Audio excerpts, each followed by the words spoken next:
Morena, everybody, and welcome to Strategy, Finance and Risk Committee meeting, Monday, the 4th of December 2023. So we have a couple of members of the public with us. Welcome.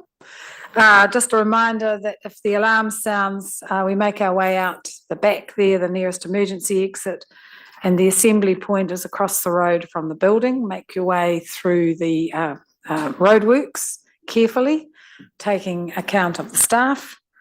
We need to be aware, everyone, that this meeting is being live streamed and the video will be publicly available on YouTube. And a reminder to speak clearly into the microphones and one speaker at a time, and just turn off your mobile phones, please, or turn them on to silent. Okay, Shad, can I ask you to open with a karakia for us, please? Morena tātou. Tuatahi rā, ka tuku mihi ki a koe rā en. I whakahaere nei tēnei huihoinga. Huria ki rā ki a tātou katoa ko tau nei.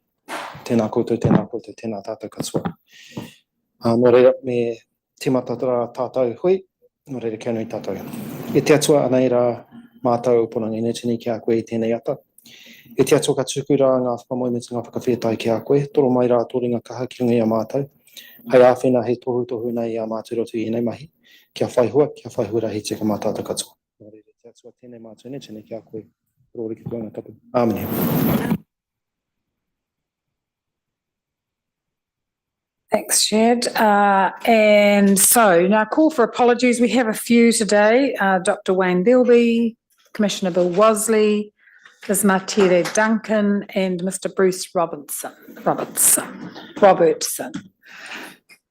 Welcome to Te Pio and Rohario. Thank you for being here. You've got a quorum.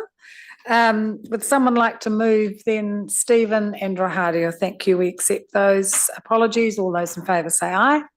Against, carried. We have one late item today, which is on local alcohol policy, the legal advice, public excluded, to be tabled. Can I have a mover and seconder to accept the late item as an item of business? And the recommendation is that we accept the late tabled report, local alcohol policy, to be considered in the public excluded section of the meeting, as the legal advice was received after the agenda was published, and it cannot be delayed to a subsequent meeting as there is a statutory time frame for a decision which expires on the 10th of December 2023. So we have to deal with it today rather than leave it till next week's council meeting. Someone prepared to move that we accept that late item? Shad and Stephen second, thank you. Any discussion? All those in favour say aye. Against, carried. No confidential business to be transferred into the open. No change to the order of business. That brings us to the minutes of the Strategy, Finance and Risk Committee held on the 30th of October. And there's a replacement set of minutes for that. Any discussion on that, Rohario? I had raised it was just around my declaration, the wording of it, it's still in these minutes written incorrectly. It looks like I provided draft feedback and submissions on Three Waters and RM Act reforms, which is incorrect. I worked on RM reform and it does link in with Three Waters there. So I have sent some rewording to the staff who are updating that for us. Okay, thank you. Thank you. Make a note of that. Shad. Sorry, just in that regard too, that should probably also apply to me. Okay, do you want to give some better wording to the staff? Same as Rohario? Yeah. Same, So okay. I would mirror that. And is that for the 30th of October or is it for the 13th of November meeting? Which one? We've got two lots of minutes. It's definitely at 7.1 on the 30th of October minutes. Okay. Nick's not here. Who's standing in for Nick? I was just going to ask if there was any feedback from the drop-in sessions that they carried out on the landslide susceptibility. I'm aware that it went very well, that there was a large number of people, and very informative. So generally, it was well received. No major issues? No. Okay. Someone like to move that they are, with those amendments, they're a true and correct record, moved by Shad, seconded by Stephen. All those in favour say aye. Against, carried. And that brings us then to the minutes of the 13th of November. Any discussion on those?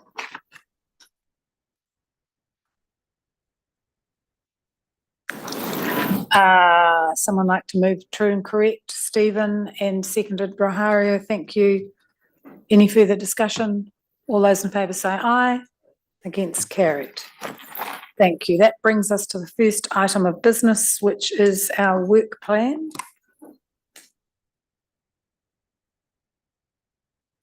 Jeremy's coming up on that. Briefly, you've seen this sort of thing, I don't know, 4 or 5 times now over the last couple of years. So it's a 6-monthly update. Paragraph 5 takes you through the various additions and deletions over time.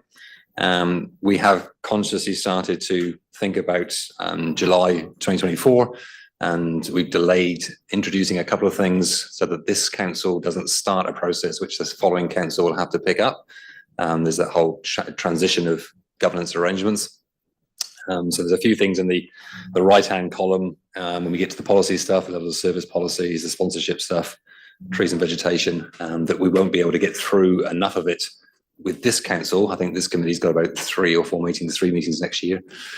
So we'll try and finish what we've started with this group, and then the preparation work is being done behind the scenes by the staff, but it won't necessarily come to this table until after the election.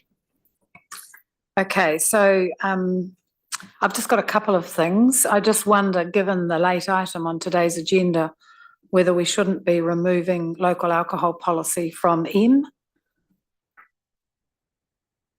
Well, once you've made a decision, obviously the next iteration of this will be different. But at the moment, that's where we got to. I'm reluctant to have it moved, to remove it, given that there's an item on the agenda. Yeah, well, we're very conscious in our work programme that there's potentially more work coming on that, but at the time of writing the report, it wasn't an issue.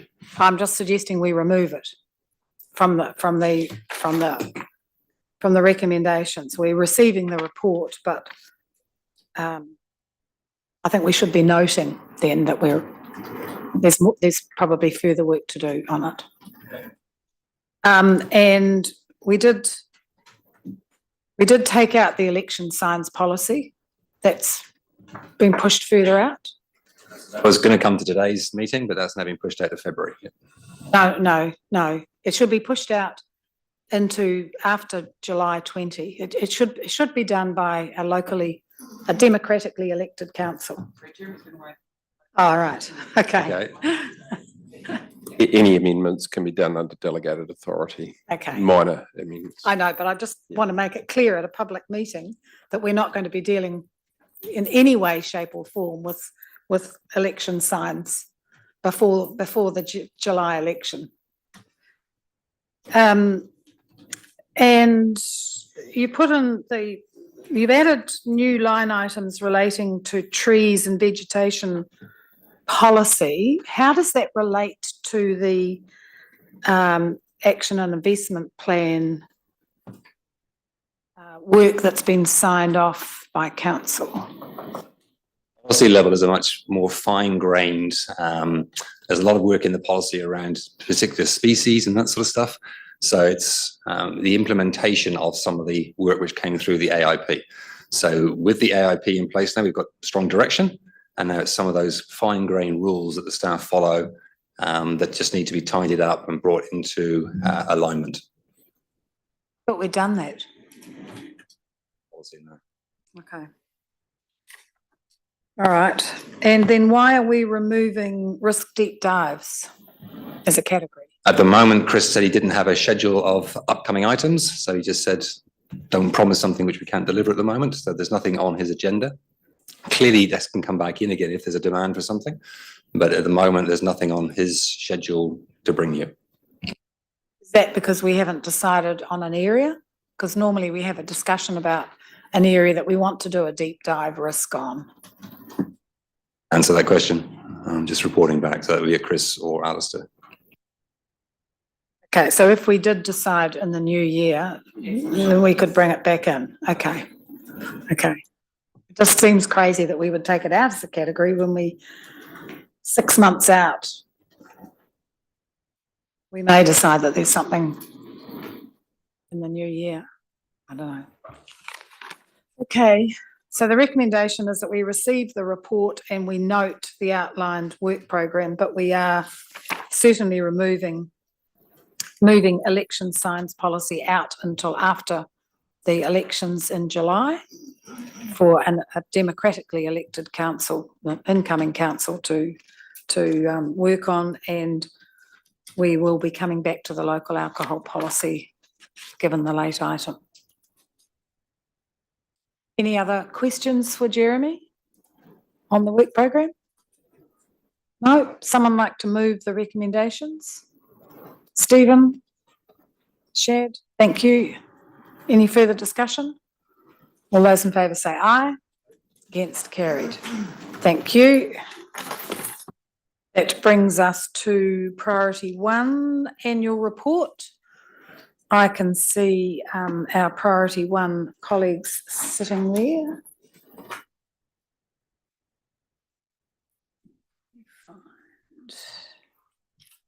So many bits of paper, I can't find where I've got priority 1. Ah, here we are. Morena. Well, that's loud and clear. Hi, this is our, we've got some slides here and I'll just walk through those, but this is our annual report presentation essentially. So we're going to talk through that. You feel free to cycle through. We've got a bit of a manual system. Go another one.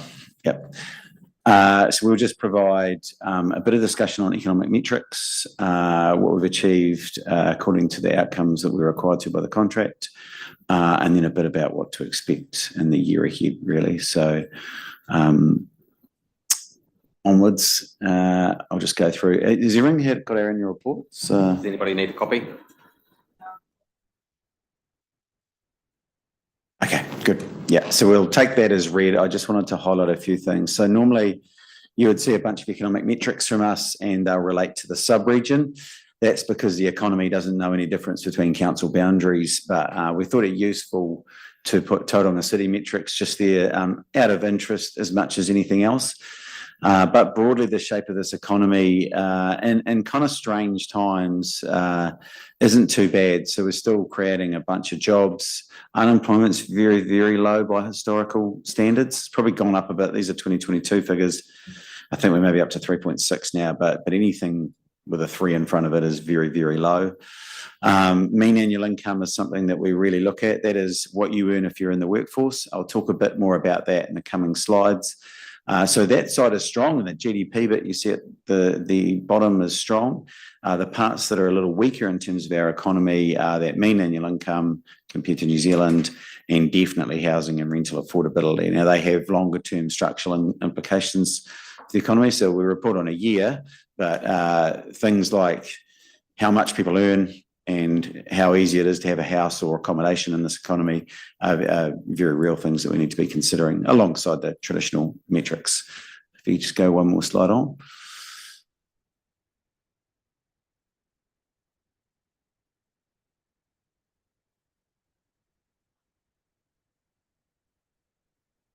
So I just put this slide in there because it's just useful to understand where things are at compared to what the past has looked like. Because we can often say, oh man, it's tough at the moment, or we've got kind of strange conditions around COVID, but the reality is it hasn't actually been too bad. We're the blue line there. PSA had quite an impact compared to the rest of New Zealand, of course, but by and large, you look at that blue line as well above the New Zealand line generally, and that's what we would expect to see continue. That's a function of population growth and an economy that kind of gets a bit bigger, creates a few more jobs, creates more businesses every year. Yeah. So onto the outcomes. Those are some metrics. Broadly, the economy is in in reasonable shape, although I believe that conditions have deteriorated a bit over the last, say, 3 months, which I'll talk more about at the end. These are the things that we have in a contract with you and Western Bay District Council around the types of things that we expect out of the economy. So these are the 4 things that we're really trying to shift. So I wanted to spend a little bit more time on this. So you saw in that last slide, we had mean annual earnings, and it was broadly at about $64,000. So if you're in the economy and earning something, that's the average you'll get. The New Zealand average is $69,500, right? So even though we're the 5th largest city, even though we're one of the fastest growing economies, we really lag in terms of what people earn. And it's important to us that if people are involved in this economy, they can get some prosperity out of that. So that is one thing that we concentrate on a lot, and that's why it's the top of the list there. So the way we do that is to try to encourage and create higher value industries that then create higher value jobs, and then getting our own people into those jobs. We're winning that battle. So consistently over the last 5 years, we have gained on the rest of the country. So our level of our mean annual earnings has increased at a faster rate.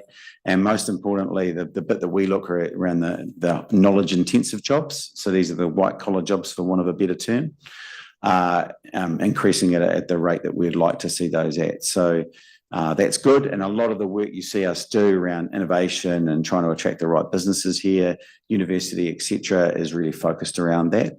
So if there's one thing that you want to think about in this economy that Priority One can help influence the most, it is that shifting our economy to be a higher value and higher wage economy over the course of time. So that's going, I believe, reasonably well. The second part really relates to how well we can get business and industry moving. As you know, we've put a lot of time into infrastructure over the last year in particular. We've formed the Western Bay Planning Infrastructure with a bunch of other people and in discussions with yourselves. Lots of advocacy in Wellington. And again, I think that's a battle that we appear to be winning. There's much more recognition now, not only about Tauranga, but about the importance of Tauranga and the Western Bay of Plenty to the rest of New Zealand economically, through the port and otherwise. And obviously we've put quite a bit into smart growth in terms of the future needs of business. That's really related to provision of commercial and industrial land and the ability to get choice there over the course of time, and just enough scale to keep us going. The skills part is very much related to the top one, in terms of we have to have an economy that can create a bunch of good jobs, but we also have to have the skills here that we can get people into those jobs. What we don't want to do is create a bunch of awesome jobs, then have to import a whole bunch of people to do that. That would be a fail.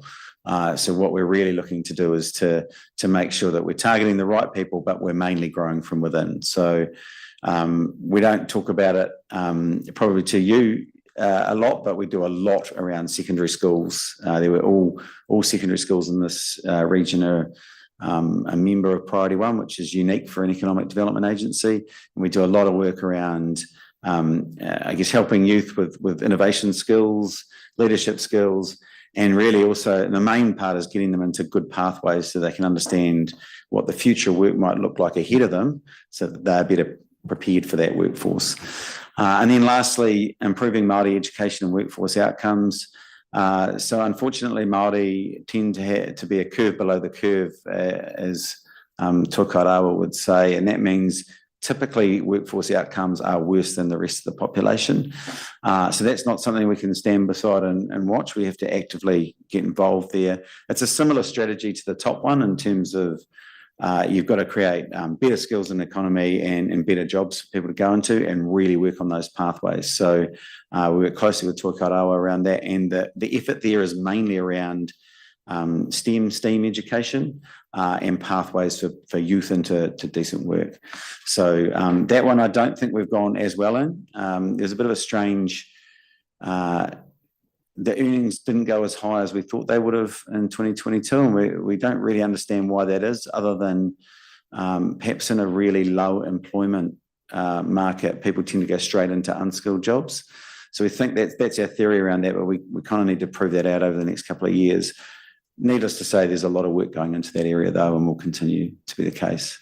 In terms of other outcomes, our Aotearoa Skills and Employment Hub, we should have a video for that coming up. And then, maybe the next, did that go on the next slide? I'll talk about it while the video is coming up, but should be on one of those slides in that one that says with video. So Aotearoa is our skills and employment hub. So there's a government contract, and really it exists because even in a 3.1% employment market, some people don't have involvement in the. Here we go. So just before we play this, some people don't have involvement in the employment market, and that's not something that is good for a society. So through our contact with a bunch of businesses in the city, we can help bridge that gap between people who might have found themselves out of the market and who want to get back into it. So this video that you're about to see is for job seekers. So view it through that lens. But will we get this going? Got sound?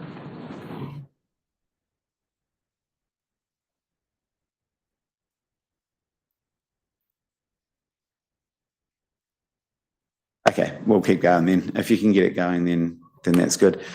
So really, that was a video just showcasing. Oh, here it is. No.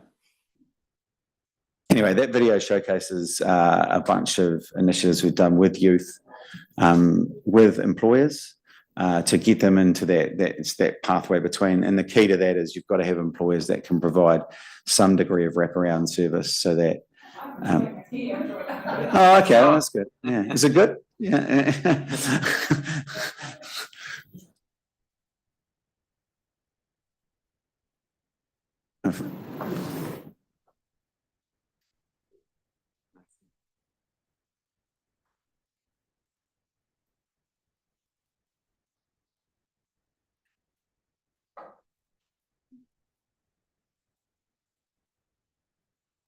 It is much better with sound. I'm not going to commentate.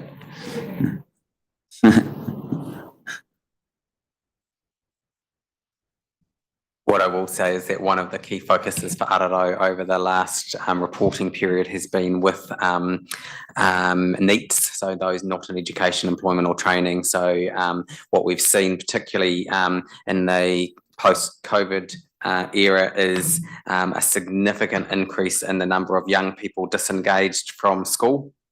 So we've been working very, very closely with the schools, with the Ministry of Education, with Youth Justice, Police, a number of agencies around giving those young people that support that they need when they're not going to continue in a formal education pathway, to get them into alternative programs or into employment where they've got good pastoral care, essentially.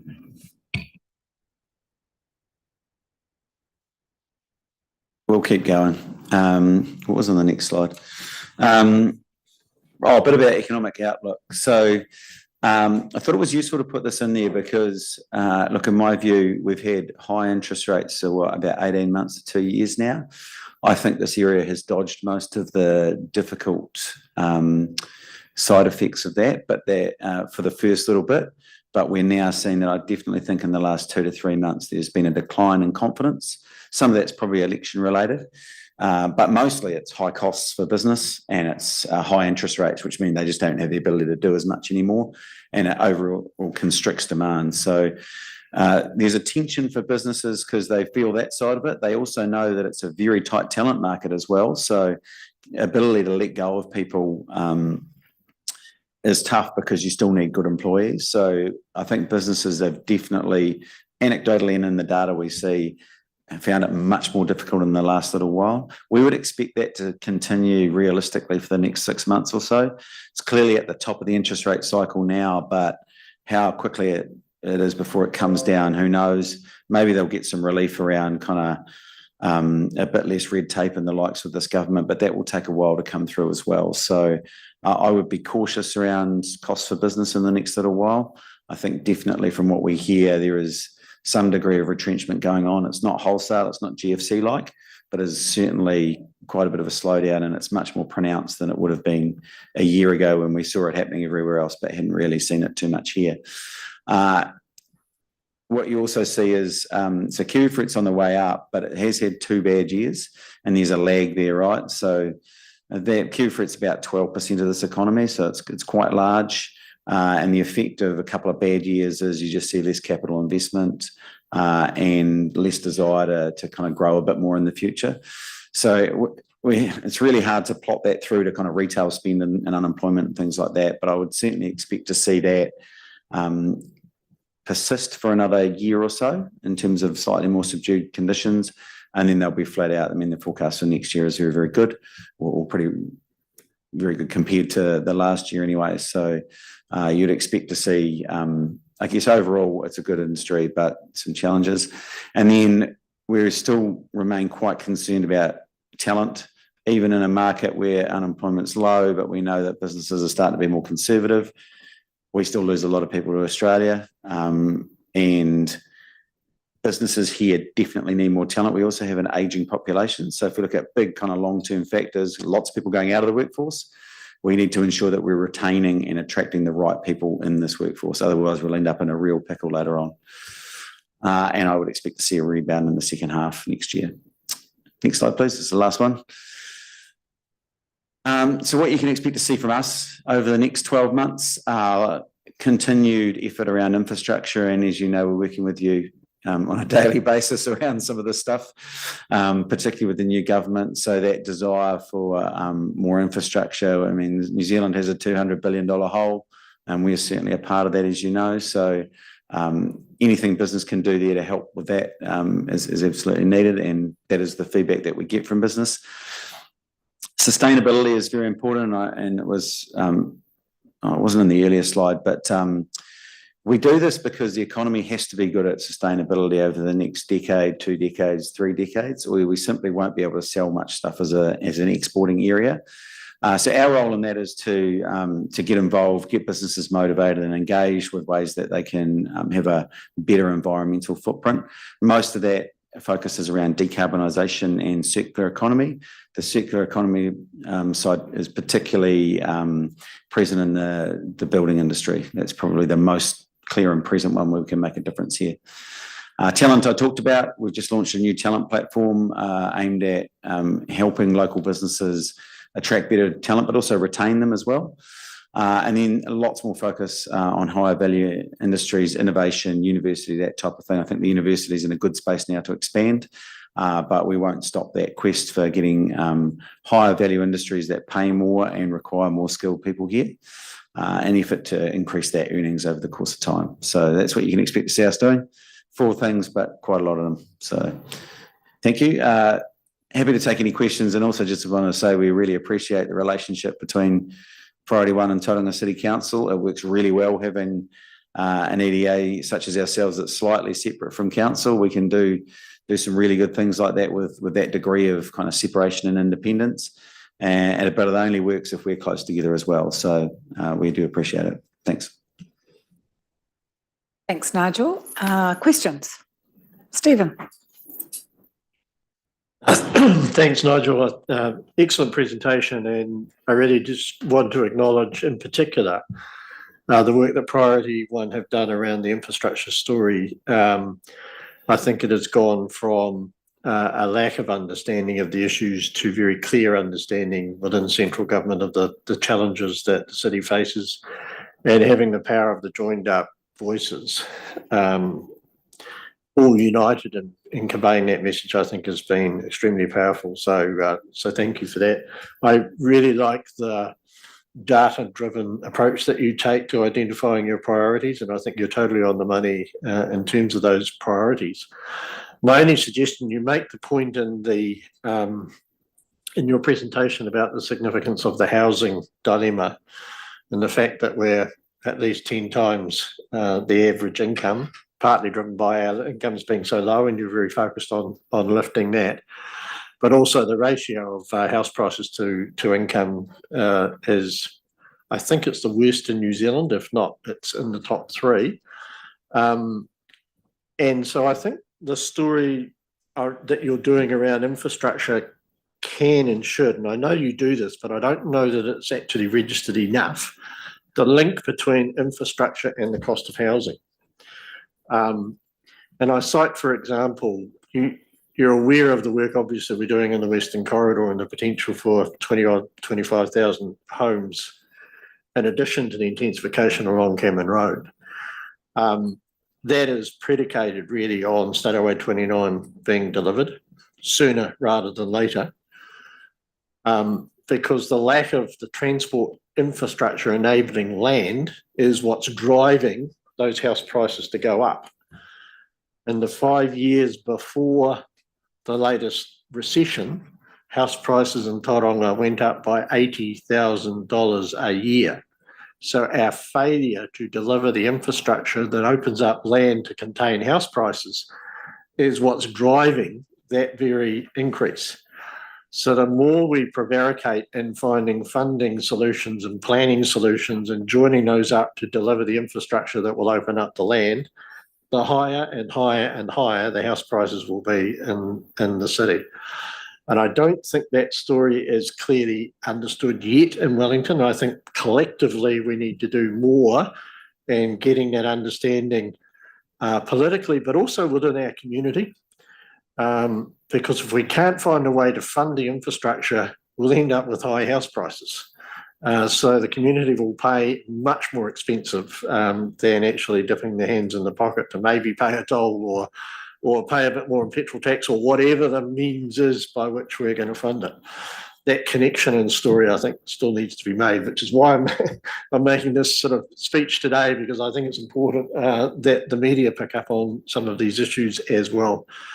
So thank you for the work that you're doing. I think it's a credit to you and your team and the partnership with the City Council. With that one addition or greater emphasis, I think the package of where you're heading to is on the money. Thank you. Thanks, Stephen. That's a good call. If I was to name the largest economic risk, I would have thought it would be housing to this region, particularly with that future demographic, ageing population. You need to be able to support a dependent population, and you need people to do that. Two largest employing sectors, healthcare, construction, so they'll be at most at risk. So we will include that. Thanks. Thanks, Nigel. Yeah, thank you for the presentation and the report and the chance for us to kind of dig in there. I just kind of wanted to make a couple of comments as well, and it was useful having Paul Spooner here the other night talking about the changing demographics, not just here in Tauranga, but kind of nationally. And there are a couple of things that kind of struck me. One was, we've always kind of been aware about our ageing population, and he made a comment about, a female Pākehā woman born today, her life expectancy would be in the 93 or 94, and that half of her cohort will be over the age of 100. So when you think about that, I wouldn't say it's scary, but just thinking about what the future might look like, and I suppose that's what he was saying to us, is that we need to start thinking seriously about those changing demographic needs of our community. And he waved around our LTP and he waved around Western Bays, and we are thinking about it. But it kind of struck me, I think we probably do need to be doing more in that space. So if we're thinking about housing in particular, how do we cater? How do we provide for the needs of an ageing population? I think it was another presentation, I think it was through the forget it now, but talking about the occupancy rates of 3 and 4 bedroom homes in particular areas with people over the age of 65. So providing for 1 and 2 bedroom homes, so trying to get that turnover, freeing up larger houses for people that may need it. That was one thing that kind of struck me, was about the changing changing profile of our demographics. The other one was around migration, and I've just pulled up because they had a slide on migration and what that looked like for Tauranga in particular, and I've found the slide on Stats New Zealand, and what it shows is that for New Zealand, Tauranga has the highest net internal migration. So we have a lot of people coming here, but they tend to be from other parts of New Zealand. When you look at the other metros, they have their fair share of international migrants, Christchurch and Hamilton and Wellington, but we don't necessarily have the same levels as those cities. So thinking about your focus on talent and that area, I think is on the money. You know, we do need to be attracting and higher skilled labour. The other element that he noted was the type of migrant that's coming, or where they're coming from. And we've had a change from China and moving into other parts of Asia, and in particular the Philippines. When I came in, I saw the guys out on the road, and I'd probably say half of them were probably Filipino, which is what we need. You know, we need labour, but I think that focus on skilled labour, I think, is going to be really important. The importance of our education sector and those kinds of things. But yeah, I just kind of want to make those comments. I think, you know, the focus on infrastructure and talent to be able to attract good people, to be able to deliver the things that we need to be able to grow as a city and as a region.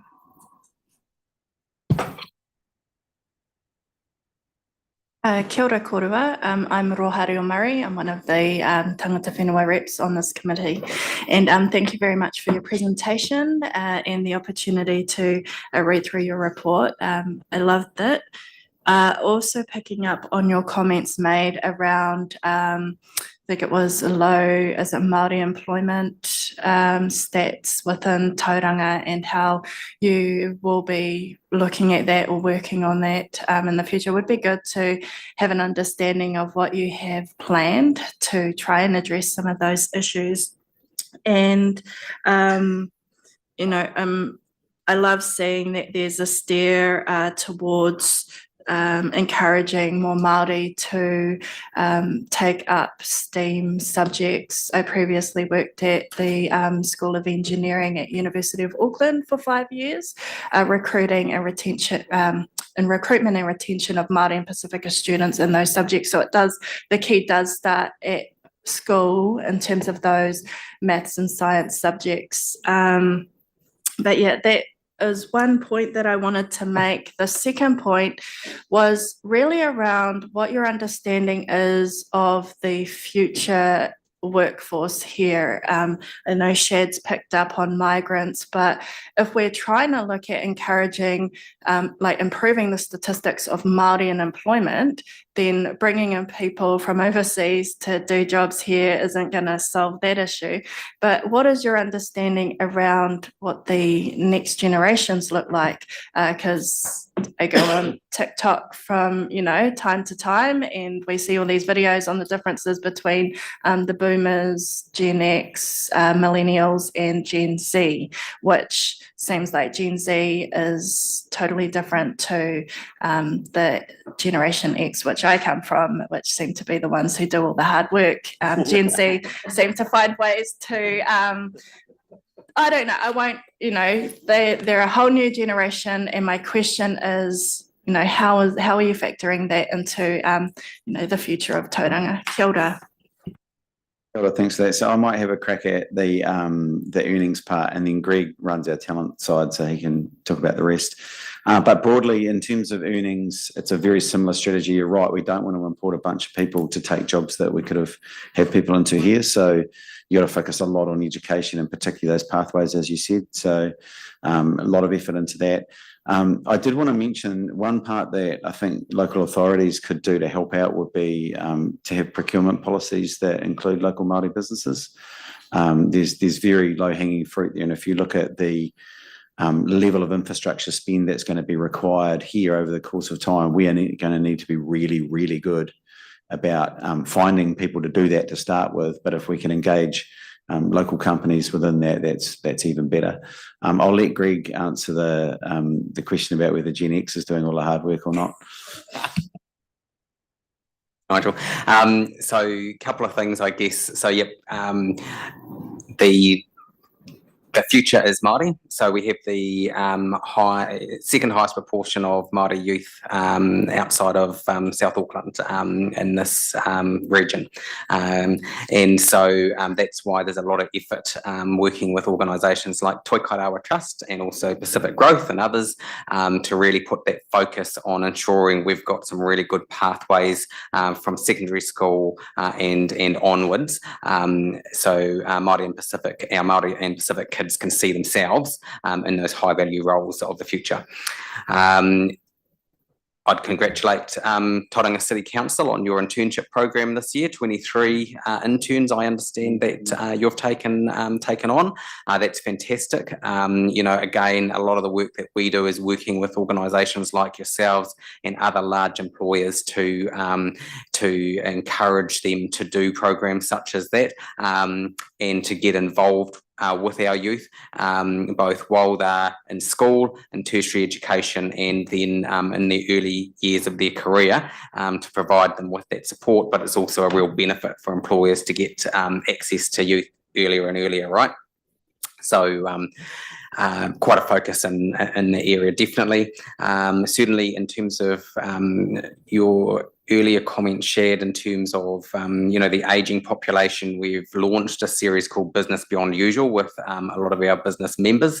That's really focusing on the future of work through a bit of an education program on a number of topics. One of those that we'll be specifically looking at next year is going to be around kind of a lot of the employment law ramifications and examples of where employers are utilising and the sort of older age demographic who may not want to work 5 days a week, but then the transfer of skills and things as well with younger demographics. So things.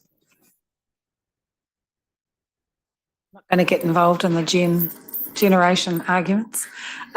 Look, thank you very much for your presentation and thank you for the work that you've done. And I echo the compliments from Stephen and Shad. I think the relationship between TCC and Priority One, particularly focused on infrastructure, has been extremely helpful to the story, both with the previous government and with the incoming government, getting them to understand just exactly what Tauranga's needs. And I agree with Stephen, we've got to link that in with housing. So I'm currently looking for rental at the moment. For a 3-bedroom house, you are paying about $750 a week, which is about $39,000 a year. And if our mean annual income is $63,906, just on $64,000, that is almost 60% of a take-home pay when they're paying probably, 17, 21% tax. So there's not a hell of a lot left for the average person trying to find a home for their family. So I guess my question is, how do we, I know it's a chicken and egg, but how do we attract talent in who will probably be earning more than that, but will then be up in the $850 odd a week rentals whilst they're trying to buy $1.5 million home? How do we attract that talent in? And I understand that from some of the businesses, that's been a big underlying problem for us. And so my first question to you is, so over the next 10 years, what are your plans to deal with that as we try and grapple with providing a stream of housing? And then I guess my second question is your 4 priorities that you're focused on. What do you see your role is in helping the city through essentially a major rebuild over the next 10 years? Not just the central city, but if you look at the big 5 major transport projects to deliver that infrastructure that the city actually needs now, what do you see your role is in helping the city through that major rebuild? We're almost in alignment with, if you like, with Christchurch City rebuilding after the earthquake, and the disruption to the population is going to be quite considerable. So those are my 2 questions for you. Okay, thanks. Just trying to digest. So in terms of the talent attraction side, it's a circular discussion. We will need more people in this economy to serve other people. To get them in, we obviously have to house them, so we have to build a bunch of houses at the same time. So part of that's the housing optimization part you talked about before, shared about making sure that's right. But mainly it's about making sure that we I guess press both of those levers at the same time, and we're not out of whack with that. So it's very difficult to get that balance. And I guess what we've been focusing on a lot lately is ensuring that people that do come here can be retained here. And that the dream that they thought they were getting, moving to sunny Tauranga with access to the outdoors and things like that, can actually be fulfilled. So that relies on good housing, good roading networks generally. So I think a constant push around infrastructure and housing is one thing, and right-sized talent attraction is the other thing as well. We will need to attract people to this economy in the longer term. What we're going to have is a whole bunch of people that are out of the workforce, so essentially, and the larger part of that is older, right? So to do that, you've got to have lots of nurses, pharmacy assistants, things like that. So you have to be able to get people in the economy and have them thrive, have reasonable housing outcomes. So a tough balance, and one that we've got to work together on. The second part was around city rebuild. So I think it's pretty similar to the infrastructure side. It's much better if we're doing this together, and that we can be out there, I guess, educating people generally about what to expect and why, but also working as a team in terms of what we're doing at any one time. And if you look at the talent side for that, we simply won't be able to, you've got lots of plans for roading upgrades. We simply won't be able to build that if we're not 10 to 15 years out in terms of planning for talent for that. So that's an excellent example of that. The other part that we can do, and you'll see a little bit of it in the industrial discussion, is understanding specific parts of the city. So Mount Industrial, you've seen it with the CBD, where we can be of assistance in terms of corralling what businesses are doing there to get a better long-term view. Okay, thank you. Any further questions, discussion? No. So we're just receiving their annual report. But also, I think, noting the huge amount of work that's been done, pass that on to your staff. We really appreciate it. Got a big staff. Okay, so you're moving the report. Thank you, Stephen, and Shad seconding it. All those in favour say aye. Against? Carried. Thank you.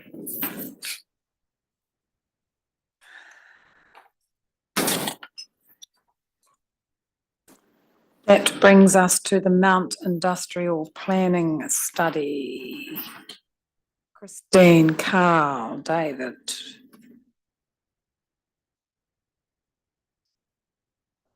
Morena.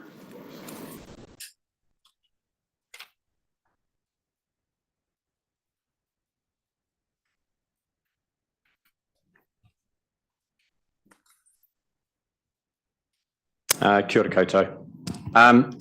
So yeah, joined by David Fazakli. David's been leading this mahi as part of the broader Mount spatial planning and Mount program work that is underway. So look, the purpose of today's presentation or agenda item is to present the vision, objectives and key recommendations from the Mount Industrial Planning Study and seek decisions on three key policy interventions. So the approach that we're going to take is to step through a presentation. As we step through that presentation, what we're proposing is that we'll pause at key parts, so step through the vision and the objectives and allow for some feedback on those, which aligns with the recommendations in the report. Then we'll step through the key policy recommendations, and David will outline a bit of the background for those. Again, allow for time for any discussion. And then in the final part is the broader interventions. And so as part of that, you'll be able to, if there's any discussion or changes based on the policy discussion, we'll be able to intertwine those. So if you're happy, we're taking the report as read, and David will step through the presentation. Yep. Sorry. Yes. I was just trying to think how best to actually vote. But I think if you go through the presentation, we take questions, as you say, pause at those spaces, take questions, and then we'll come back. And I think if we do them in chunks, might be best. We'll see Yeah, how I think we that go. makes sense. Yeah. Yeah. Just try not to get, I guess, pause, discuss the item, move on, and then, as you say, come back at the end for a discussion around the recommendations overall. Okay, kia ora tātou. Thank you, Chair. We've also got Christine and Sarah who've been involved in the Mount Industrial Planning Study project as well. So I think we've got a good level of expertise around the table for any questions that you may have.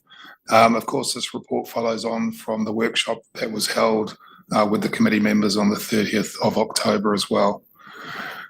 So we'll just, as Carl said, run through each of those key recommendations. The project's, I guess, been 12 months in the making. So 12 months in terms of when we first kicked off to where we've now landed today. So next slide, please.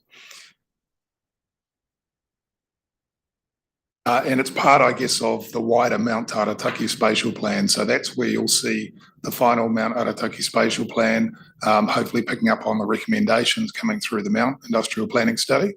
And then also linking in with Connecting Mount Maunganui, which is looking at all the transport requirements of the area.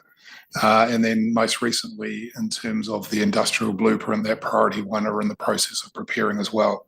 So all of that work is fed into the recommendations that are in front of you today. Next slide. So I guess over the last 12 months, we've heard a lot from mana whenua, the community and businesses. We've had a particular focus in the last couple of months with businesses, so working with priority one, but also working directly with those businesses that might be impacted by the recommendations in front of you. So we've had a number of meetings as well as individual meetings with various industry. We've also I guess, had the community's voice come through in the phase 1 and phase 2 engagement, and that report is actually attached in one of the later agenda items, summarising the feedback from the Mount Arataki Spatial Plan on page 85 of your agenda. Next slide. Just the vision and objectives.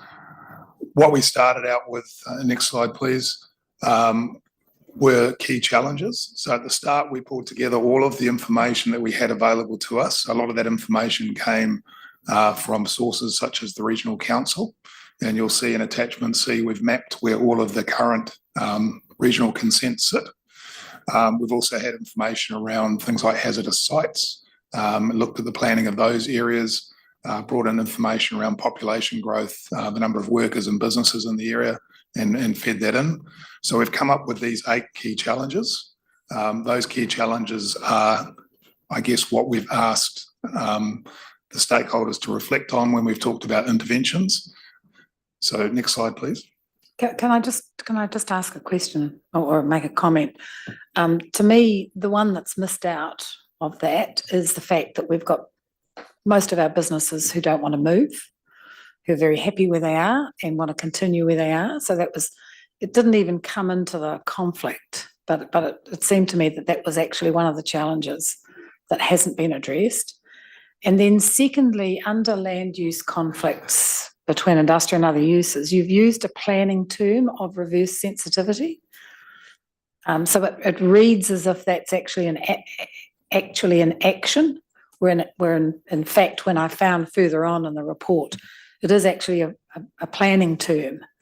But to someone who isn't aware of that, it means something completely different.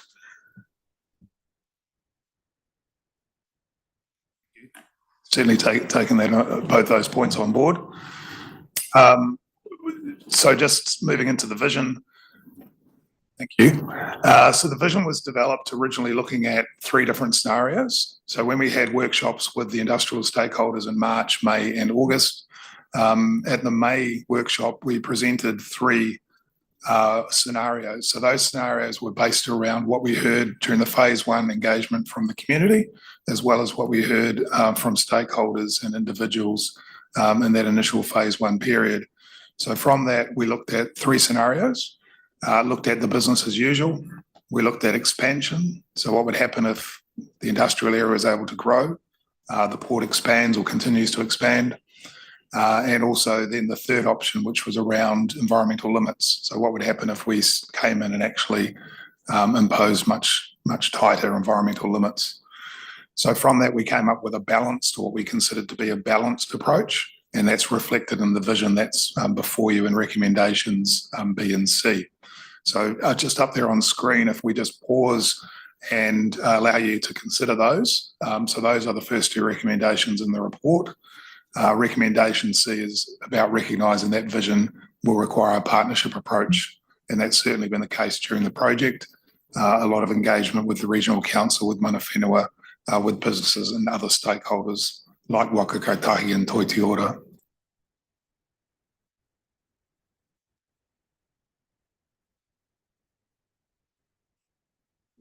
I did have one question around third to last bullet point, promoting opportunities for high value land uses. And it seems kind of inherently sensible that you would want to continually improve the value from land use.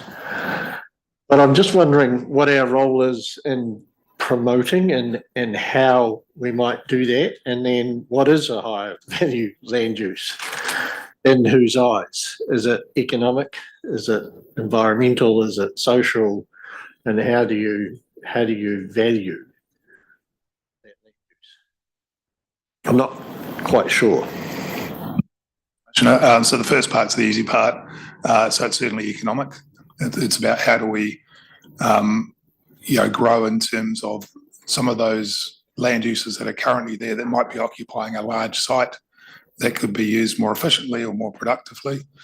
I guess the promoting is around working with the relevant agencies, and that includes Priority One and the Port, to look at how those land uses might change over time and how that value might increase. So it's not about looking to replace the industrial businesses with commercial or other uses. It's not about more car sales yards, for example, or more Bunnings, but it is about looking at, given we've got a limited and finite land resource in the Mount Industrial area, how can we use that better, I guess, for want of a better word.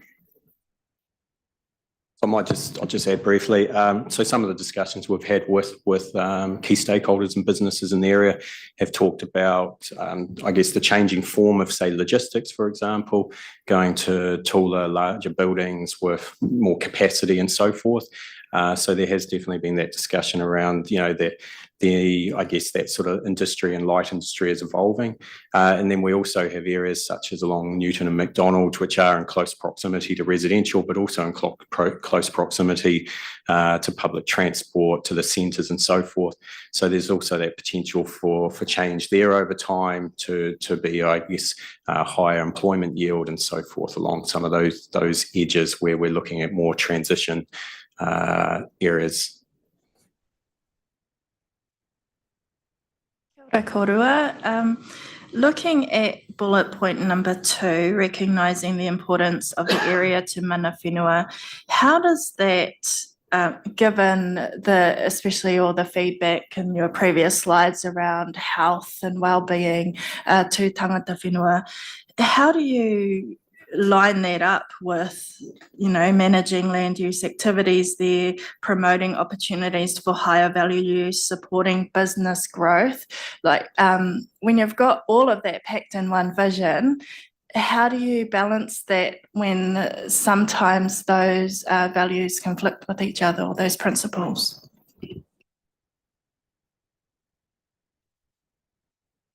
Thank you. Very good question. So it's about reading all of those 8 objectives together. What we didn't want to do is lose sight of the fact that Whareroa is the ancestral home for Ngāti Kuku and Ngāi Tūkairangi. So there is a balancing in terms of how the vision is implemented, absolutely.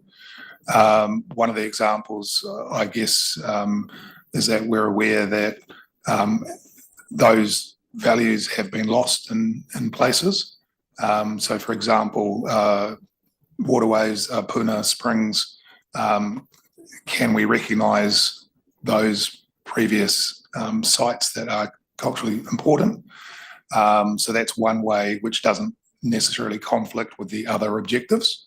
But certainly if you're looking at mana whenua wanting businesses gone versus considering the values and the existing use rights of those businesses, there is that conflict. And I guess we've tried to address that by saying within the interface areas, the areas that have been identified by mana whenua and the community, how do we better manage the land use going forward in future so that we've got improvement over time and those issues that currently exist are addressed. So when you balance them all and look at them all together, then it seems like there's one for mana whenua and then all the rest, well, most of them seem to lead towards business growth here. And so I'm just, you know, and how do you navigate through that? And I know that you've just tried to explain it, but you've also talked about degraded puna waterways. I mean, I don't really see that in here, that is one of the values that's needing to be promoted or sustained here. Yep, environmental, but environmental, cultural, social well-being of community. Like it just, yeah, it's not as clear for me. Sorry. So I think the devil is in the detail to some degree. So in terms of the actions that have been outlined, but in terms of the objectives, there is overlap. And I think I've talked to, for example, adopting best practice and innovation. So best practice is about providing lighter industrial and transition areas between sensitive areas and so forth. And that is a direct response to I guess the issues that have been raised by mana whenua and the community. In terms of moving towards enhancing environment, cultural outcomes, again, the devil's in the detail. It is the actions that will count in delivering towards that. But it is so, but we are wanting to move to better environmental outcomes, responding and respecting those cultural interfaces and so forth through those actions. But this is I guess a Tauranga City Council vision that does bring together, I guess, and have to bring together the various views of business, community and mana whenua, tangata whenua through this. So it is a balancing act and it is about change over time and moving in that direction. I think, Rohario, you're identifying the inherent conflict that we have, and that we have an ancestral piece of land right in the heart of an industrial area and New Zealand's largest export port. And that's not going to change. But what's being put there is a vision to try and manage that and acknowledge that there will be conflicts. But I guess the desire is to try and manage those and manage the effects of that as best we possibly can, because we can only change it over time, and it's going to take a long time to actually change that. Stephen. Yeah, and that's partly why I asked that question around that promoting opportunities for higher value uses. And I'm thinking that we should maybe add to that by saying higher value land uses that achieve a balance, because balance is kind of what we're talking about, between economic, social, environmental and cultural, or words to that effect, outcomes, or words to that effect, because I think that's the sentiment. I asked the question, what is a high value land use? And the response was, well, it's an economic one. And yeah, I tick that box, but I'm also wanting to see a higher value land use that is also sensitive to environmental, social and cultural. Because it's the amalgam of those things that I think is the vision that we're seeking collectively. So that was my suggestion as to how, because that then puts an approach as to how you consider higher value. And I'm just interested in the thoughts of others. Because my follow-up to that was because what the risk that we run with some of the proposals is that we end up with stacks of containers, isn't it? Yeah. Which, from an environmental cultural, social, amenity point of view is worse. That could be economically. But could be economically Smart, yeah. smarter. We also lose the rates on it, but apart from that, so yes, so yeah. What does anyone else think? Pure. Kia ora, Madam Chair. Kia ora. Yeah, I really just wanted to say, you know, it seems like a loaded conversation, to tell the truth. Because it says it in the second word, it's an economic productive. And so, you know, when we look at the first bullet point, I suppose my question is, how do the 90% in terms of, you know, we've got a huge list of all of those companies, industries, works that you went in and had conversations with them, have workshop with them. What's their commitment to addressing? How are they going to enhance the environmental and cultural? You know, they've lost the te awa o Tūkaroko, that's now a culvert. You know, I suppose the reality is that Ngāti Kuku, Tūkairangi, and all of the tauranga, we're not just confined to whareroa. You know, the hapu, the iwi, the people extended all the way to Moa. They lived in Moa. They crossed that area. They harvested from that area. Yes, that's some time ago. Now we've got a different land use. But the reality is that we're just confining whareroa to just the block of the marae, the surrounding papakainga, and that in that open space that houses the te runanga o Nautirangi. But there, you know, when we use those terms around Māori, you know, the degradation of the Māori and the te taiao, that extension is right across the right across the Mount Industrial area, extends across the harbour and into all the reclamation that's occurred on the port on the other side, because you know that the port in itself is like you were saying, you know, the export to the rest of Aotearoa and Te Ao. But you know, saying that we're proactively managing land use to enhance environmental, cultural, well, it's not going to fly at whareroa. It's not going to fly around the people that are going to be walking down Hewlett's Road tomorrow. So you know, it is a difficult conversation to have.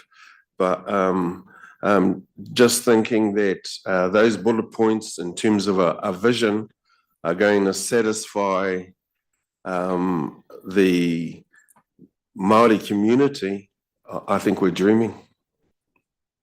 Do you think though we've got to think these are pretty high level, and these are the vision for the future.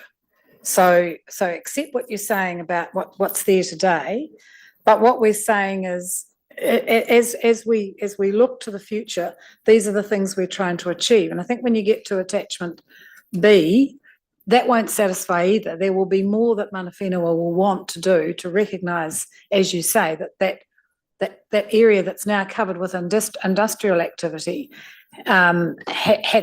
was a different place in a different time. So that's why we've got in there recognising the importance. So maybe 15, 20 years ago, that wouldn't have even been there. So by putting that in there, it actually means as we go forward, that has to be taken account of. So these in their own won't satisfy the day-to-day needs or wants of mana whenua, but actually it's the vision going forward for that area that we're trying to enunciate. And that's the second value that's up there. Shad. Yeah, gosh, just a vision. And I think inherently there's you know, I mean, even in the vision itself, I mean, there's conflict, and so that's the whole process is trying to reconcile that. We're not going to please everybody, you know. The vision's not going to necessarily set us, you know. So we're trying to get to a point where at least we can get some common elements that we can see ourselves in there. So whether it's the Māori community or industry or wider community, but yeah, it's a balance. I mean, I'm supportive of what's there, but also picking up Stephen's point that ultimately, as a community, we need to step through what those issues and those challenges are that you outlaid at the beginning. And I like, you know, the second recommendation, which is around partnership. We do need to be working together. I think as a commission, we've been trying to demonstrate that to the community, that we do need to work hand in hand with delivering on the things that our community expect. But yeah, it is a balance. Can we move on from is there anything that isn't there that should be there? So acknowledging Stephen is doing a bit more work on promoting opportunities for higher value land users to bring in some outcomes, some wider outcomes. Is there anything that isn't there that should be there, or do we think they've got it pretty right? Is there something that is there that shouldn't be there? Otherwise, we'll move on. No? Okay. Thank you, Chair. It's probably is worth noting in the attachment B, which obviously has the detail in it, we are talking about an environmental accord with businesses, which Priority One have offered. Nigel's put his hand up to lead that, working with the businesses. And that is intended to deliver on, I guess, the businesses part of the vision. We also do have a cultural report that's currently being completed for the wider Mount Arataki spatial plan. So that does consider the wider landscape between Mauao, Whareroa, through to the beach and Te Awanui. And also that includes the Takiwa cultural mapping as well. So that work will come through in the new year. We are also constrained by what the legislation allows council to do. So the earlier legal advice that council received in February this year does mean that we can only address future land use. But having said that, there are other mechanisms and tools, including the voluntary approach. So that's, I guess, part of that toolkit and how we deliver on that vision. Slide, please. So the policy options and recommendations. This is, I guess, is the crunchy part of the agenda report. So those are the four main recommendations, which then feed into the city planning work program, which I know is later on in the agenda, in item 9.7. We'll just work through each of these recommendations. The options analysis in your agenda paper sets out options for each of those. And so we'll just work through each of those again if we can, and just invite comments. So next slide, please.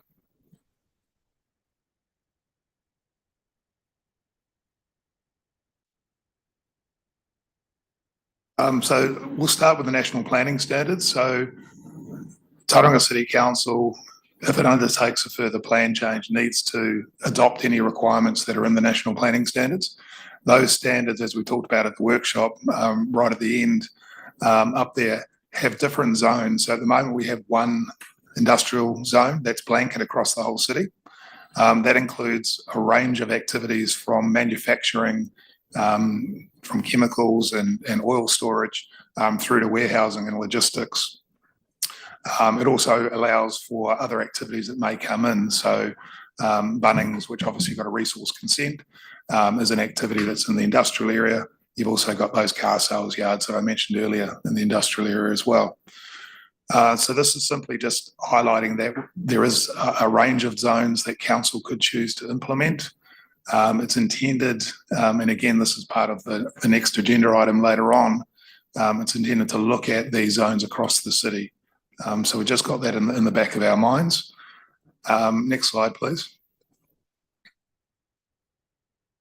So when we talk about land use interventions, it's about what can Tauranga City Council under the Resource Management Act control and manage. And that does come into land use and subdivision under the Resource Management Act. We've identified 3 areas which are shown on the map in attachment A. Those 3 areas are the Whareroa interface. So that's between the Marae and Hewlett's Road, and we'll get to those in a couple of slides' time.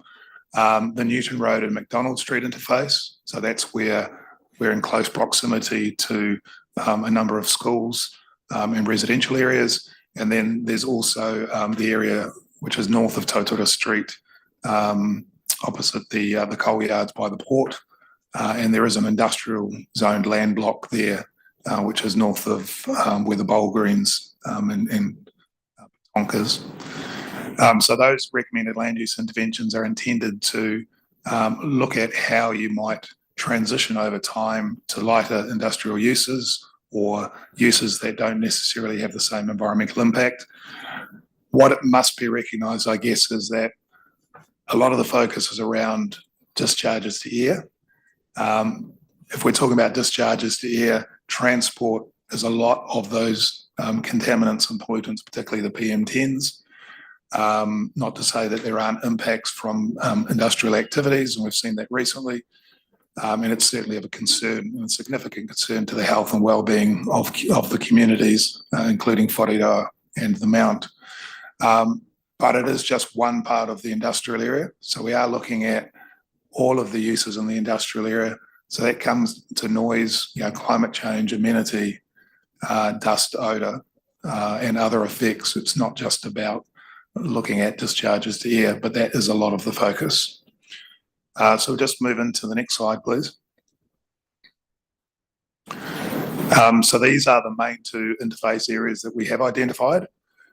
So Mana Whenua a couple of years ago identified the Whareroa interface, which is the lime green colour in the bottom left, as an area which they wanted the industry gone from, or the polluting industry gone from.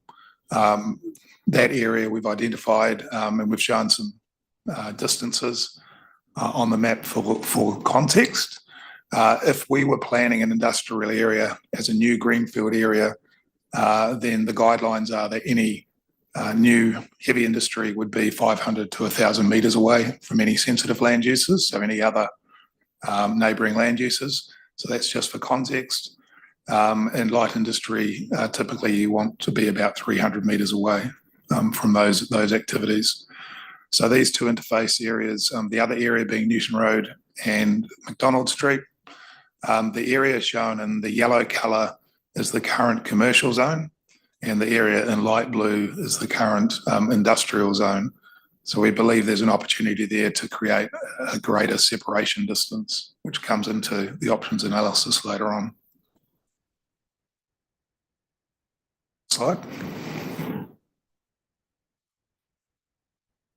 So we've had a look at both what's available internationally and within Aotearoa, New Zealand.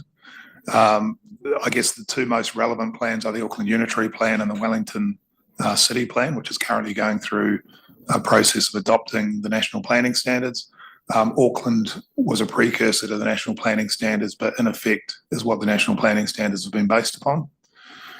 So for example, the 2 maps at the bottom, one is on the left is East Tamaki, and it shows some of the activities prior to the unitary plan that existed there. So on the left we had Higgins and Mobile Oil, and on the right, which is Waitakere, where the Tegel factory currently is. So in both of those cases, those land uses previously had a heavy industrial type zoning. They now have a light industrial zoning, which is the lighter of the purple colours. So that's an example where Auckland Unitary Plan came in and proposed a new zoning, and also recognised the existing activities that were occurring there. So it did provide through an appendix in the plan for those existing activities. A similar approach could be adopted through a plan change to the city plan. So that's one of the mechanisms that would be explored through a future plan change if the committee agreed to go in that direction. It's also reliant on any regional consents being obtained. So any land use change or land use zoning that's put in place or controls obviously doesn't dictate what happens and what's required through the regional consents that sits with Bay of Plenty Regional Council to implement. Slide. And the Wellington approach took, I guess, more of a general approach. The map there is of Miramar and the airport, showing again in light purple their one zone. So they've just got a general industrial zone, but then they have a requirement that any heavy industrial activity requires a resource consent as a discretionary activity. So council decides what activities or new activities are allowed to occur in those areas. For those that are familiar with Miramar and the airport, you've got older residential areas quite close. You've got the Weta workshop around there. Those activities seem to coexist quite well together, recognising they haven't got the largest port in New Zealand on their back doorstep. That's the kind of other example that might be considered going forward. Next slide. So this is where we're asking you to, I guess, consider the recommendations. In the options analysis, we identified 3 options. We believe that option 2 is the most appropriate. So that is to introduce some form of controls to regulate those future activities within the Whareira interface area. So that's that lime green area. And that would be managing a range of potential effects from those activities. So that could be through the introduction of a light industrial zone. It could be through the resource consenting approach and pathway, or it could be through developing other alternatives. That would be for the Section 32 process to consider, and there would be full and further engagement with businesses and mana whenua before any plan change was developed and notified. Yes, please. So in the options analysis, one of the disadvantages of your recommended option is that it may devalue the land and then present a barrier to future development of existing business operations. How would you mitigate against that? Because the last thing they'd want is, the reality is we're talking maybe a long time in the future, but you wouldn't want that then to have a stack of containers, would you? Because you're not gaining anything from an amenity point of view. Very good question, Chair. So one of the considerations that we need to, I guess, work through is Section 85 of the RMA requires that any plan change doesn't create an unfairness or an economic disadvantage. It's not quite the wording, but in general terms, that's what it says. When we have engaged with industry and specific businesses, they have identified their concern that if they were to sell the land in future, having a different zoning or a different set of regulations might impact on the value of the land. That's, I guess, a little bit of speculation in terms of it would depend what activity that was going towards, who might be the buyer. There is a concern about the proliferation of container storage areas. Times we have referred to them as container farms because they do seem to be growing. I think that's a movement in terms of how goods are transported increasingly on containers, and there's increasingly a need for more containers and more storage, but they do have amenity and other impacts, particularly on well-being of people. You can see from the storage area next to Hukapak by Whareira, it's quite an imposing operation. And in fact, most of the truck movements in that Totara South area are from that container storage. They're not actually from the log storage or the other businesses that operate along there. So I guess currently the city plan allows for those activities. It's about whether those activities are appropriate going forward and the sorts of activities that council may consider to be appropriate, and then working towards the framework to allow for those activities it wants to occur, and I guess restricting those that may not be appropriate. but also recognising we are in a fully functioning port environment, and how do we provide for those activities and those businesses. So Sorry, would it's a bit stacks of long-winded. stacks of containers be allowed under a light industrial definition? Yes, they would, but you could put controls around hours of operation, the yards requiring to be sealed for stormwater runoff, in terms of noise generation and other effects. There is a new container storage area that's just being developed in Tautura Street that the port recently acquired, and that's recognising the need for additional container storage areas. They also don't pay rates on the land either, because it's now becomes part of a wharf. So I think it's a really critical part that we think about, because this is high value land that may end up actually with a worse amenity value and a worse financial outcome for the city.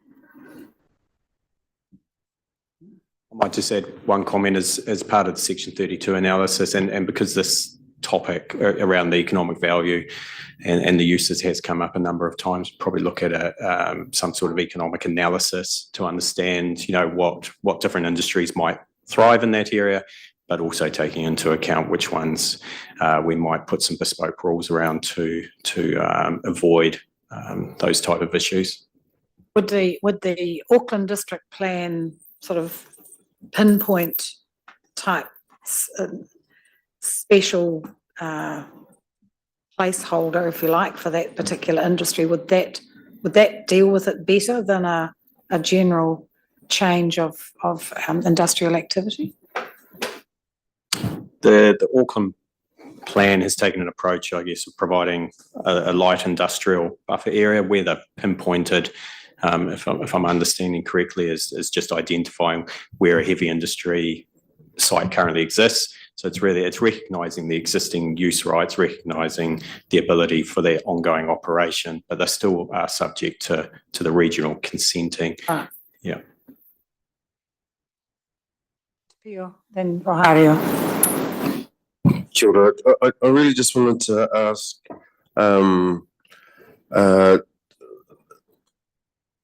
the difference between option 2 and 3. The difference between 2 and 3. I just need to get it clear in my mind. So if we supported 3, there would always be heavy industrial activities if you went for option 3. No? Sorry, just in response through you, Chair. So option 3, I guess, is more aligned with the option that Mana Whenua are seeking, which is for those industrial businesses that are currently emitting to be gone from that interface area. And there would need to be, I guess, additional controls under option 2 to achieve that outcome. And that again would be over time. What we're recommending is that those current activities, provided they have a resource consent from the regional council, remain. So there are 3 businesses that have discharge to air consents from regional council out of the 12 businesses that operate in that area currently.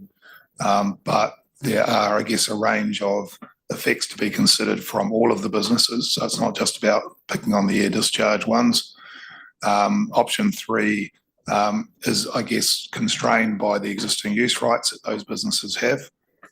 In effect, if government would come along and buy out or introduce something over the top of the city plan or the RMA, that might achieve those outcomes.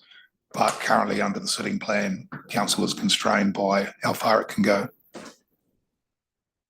Kia ora, David. The existing use rights was going to be that second part. So in the Auckland scenario that you showed up and on screen before, and we had those 2 heavy industries, even though the area is now a future light industry going to be, but they still remain. And so their future is that they'll continue on until that it's no longer profitable, or they look to move. There's nothing to make them move, is there? There's nothing to compel them to move. It's based on I guess, their business decisions. Not Mount Drury, but Drury South is the most recent example in Auckland where they have put in place a new industrial zone. If you drive past Pokeno and up to Auckland, you can see it on the left of the motorway there. In that case, the dairy factory that's operating is heavy industry, and then there's round about 500 metres of light industrial surrounding that before you get into any of the housing. So that's a greenfield example where they have planned and provided for business. But certainly any existing business has those existing use rights provided they were lawfully established in the first place. What we would look to enable under option 2 is for any upgrading to occur. So anything that improves environmental outcomes, we think is a good thing. But if you suddenly introduced a whole new activity that required a discharge to air, for example, then that wouldn't be allowed under a light industrial zone. So would you, when we had the vision discussion, sorry to go backwards, but and you raised the issue around the improvement of environmental issues. Are those included in that vision? So that was the intent by the first bullet point, or the first objective sitting under the vision, is to improve environmental, cultural, and economic well-being, I think it read. So that's certainly the intent with the land use controls or land use change. Just so that we're clear, what you're saying is if we went with option 3 and we're talking about the big, large business next to Whareroa, they wouldn't be able to make, we could put a whole lot of restrictions on them so that they couldn't even make environmental changes that would have good environmental outcomes. They'd be so restricted in what they could do. Yes, correct. Or they would need to go through a resource consent process, which has an indeterminate outcome. At the moment in the industrial zone, any industrial activity, which is quite broad in its definition, is a permitted activity, subject to controls around things like building height and landscaping. So that's why that first value encouraged their ability to actually continue to refine and upgrade in order to address those environmental issues of probably air, water, and visual. So that's the balance, isn't it? So just quickly adding to that, the balance comes in again. It's that, trying to, and I think, in our discussions with business, they've all said that they're not planning to move, but they have all said they are committed to improving those outcomes. So certainly when we look at option 2 and any plan change going forward, we want to be able to hold them to account on that. I think in terms of option 3, we're also, taking into account existing use rights, but also the need to weigh up economic impacts on business. We do need to consider that as well, the employees, the impacts that would have on, that broader industry and so forth. So option 3, and we don't feel we would actually be able to support all the way through a planning process. Just to add, in attachment C, we've set out the air quality management approach of the regional council and the resource consenting approach. So while we're talking just about those interface areas, there are other businesses that operate that have regional consents. That's, for the regional council to manage. They have a work program in place for how they are going to respond to the polluted airshed and how they will manage those existing activities. There's also a number of existing activities that are up for consent renewal. Those are currently going through the process. One is being referred to the Environment Court. So the expectation, is through that statutory process and the voluntary process that we will see improvements. I think that's really important, that the Tauranga City Council part of the jigsaw is just part of the jigsaw, and it's about what can Tauranga City Council control.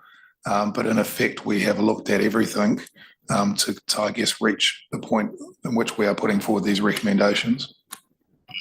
Rohario. Kia ora. So I'm going to ask my questions around options 2 and 3, and you've probably talked around it as well. So apologies if you have to repeat. But option 2, how will this option affect the businesses that are currently in the Whareroa area? So I guess in simple terms, they'll be able to continue to operate. It's any future activity that would then, I guess, result in changes or transition or transformation over time. So there are some vacant sites currently within that Whareroa interface area. And for example, if a business decided to relocate on its own accord, or for there to be a change of activity or use on site, then that would be when that lighter industrial zone or regulations to that effect would come in. And so under option 3, the same, like the businesses that are currently there will still operate as is unless they're looking to expand? I think under option 3, what you'll see is you would have tougher controls, as mentioned, that would in effect squeeze them out, or potentially could squeeze them out. So any upgrading, for example, if they had an existing warehouse that required demolition and rebuild, potentially they may need to go through a resource consent process, which may not get resource consent. So, but their current activity, they'll still be able to continue to operate as is, whether it's option 2 or option 3. Is correct, because of those existing use rights, on the proviso that they do have existing use rights. And so when we look at under option 2, it says possible land use control mechanisms could include rezoning the interface area to light industrial. Then if that happens, which you say is, later on, then some of those current businesses that aren't considered light industrial will not be able to continue in that area. Yes. Sorry, I should have said option 3 potentially could also look at a different zoning. So you could say, well, actually, that Whareroa interface area between Hewletts Road and Whareroa, we might rezone that to commercial, we might rezone it to open space. That then automatically brings in a whole different set of controls. If you're looking at that area eventually being reserves or parks, that brings, I guess, another set of challenges with it. I just have a couple more questions. I know that we've spent a long time on this topic. Option 2, the health of our citizens. So how does this option protect them?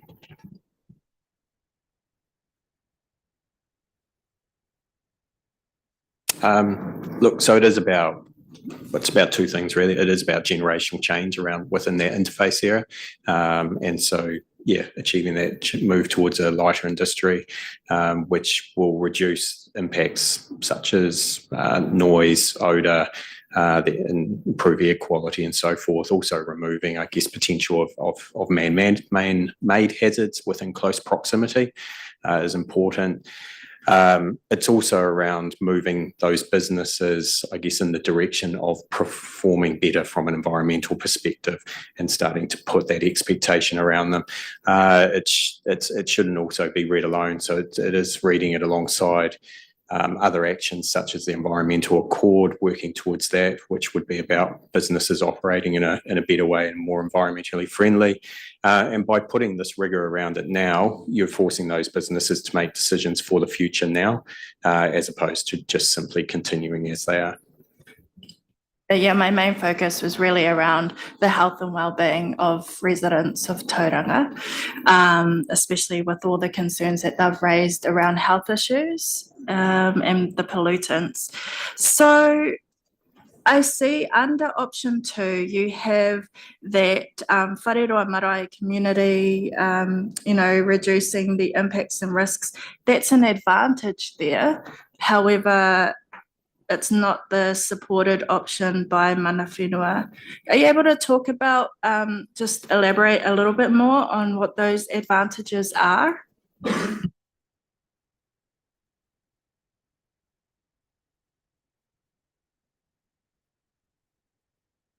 Option 2, it's got an advantage. The last advantage restricts the types of activity, reducing impacts and risks on the whareroa, marae and community. Sorry, thank you for clarification. Yeah, so that's similar to the previous answer. As I say, when you move towards that lighter industry, there's the type of activities that will be occurring there are less likely to have those impacts relating to air quality, odour. I think probably going back to some of the other discussion around the potential for other uses such as container storage and stuff, which can have impacts around noise and visual impacts, is somewhere that we would have to consider further through any future plan change, to consider, what type of activity, industrial activity is appropriate within that close interface. But it is about reducing those impacts and improving environmental outcomes, and also, as I said earlier, the reducing risk of man-made hazards as well. So would that also be an advantage for option 3 as well?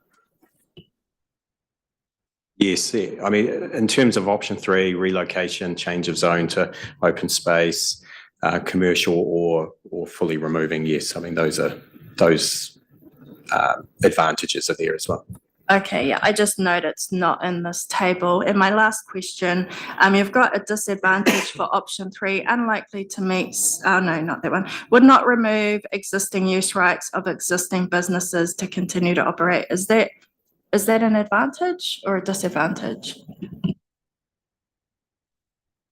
So it definitely is a disadvantage, I guess, but it does depend on this perspective of if you're looking at it from a business or a community mana whenua perspective.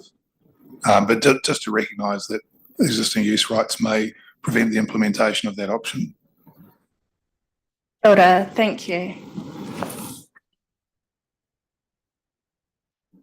I think one of the really important issues here that I'm keen to get a insight on is the role of the regional council and the environmental consents. So I'm pretty happy with option. Can we come? Yeah, okay.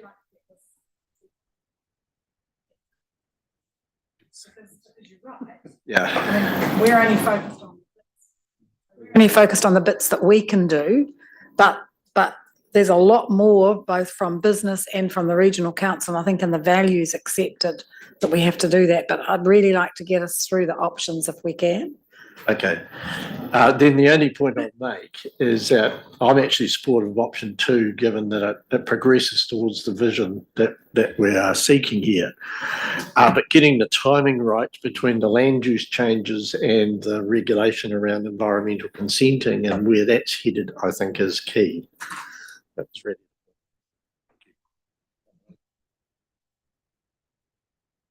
All right, so we're done with that recommendation. The only question I had was on the size of the barrier, of the piece, of the buffer, and how did you settle on the size of that, or is that just indicative?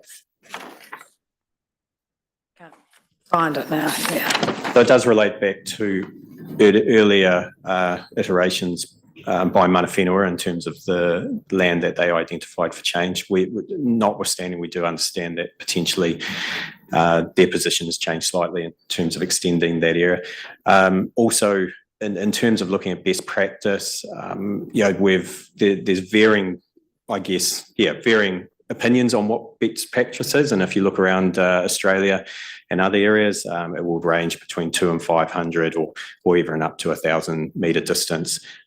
So we feel that 365 is an appropriate distance. We would explore that further through the section 32. Is it? Yeah.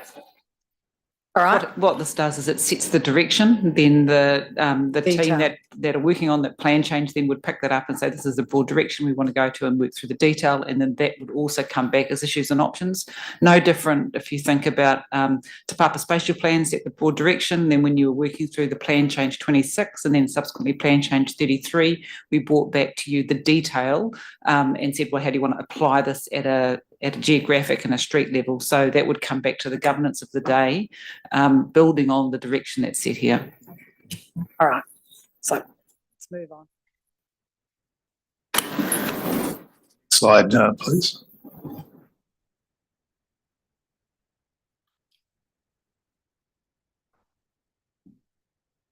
Probably frozen. Oh yeah, there we are. So this deals with the other transition areas, interface areas. So again, looking at those options, there are a range of sub-options in there, and more detailed analysis has been taken to arrive at this point here. In particular, what we're trying to, I guess, do is, again, generate a greater separation. So those effects that currently may exist are not exacerbated. I guess really I'll just leave it at that in the interest of time and invite feedback. Any questions, comments on that? Chad. Yeah, just a question. Listening to some of the residents talk about the impacts of air quality, particularly on the residential side and other side of Monganui Road. They talk about particular activities, the bitumen in particular. I mean, they still need consents, regional, and they'll continue to operate in that location.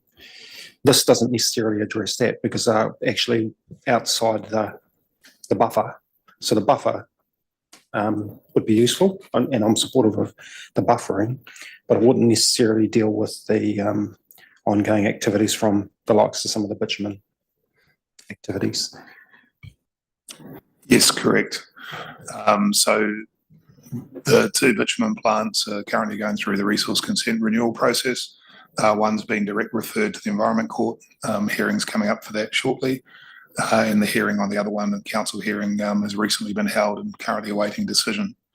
So I know for Allied Asphalt, they're looking at a $50 million upgrade project to implement best practice because of the odour and other issues from that site.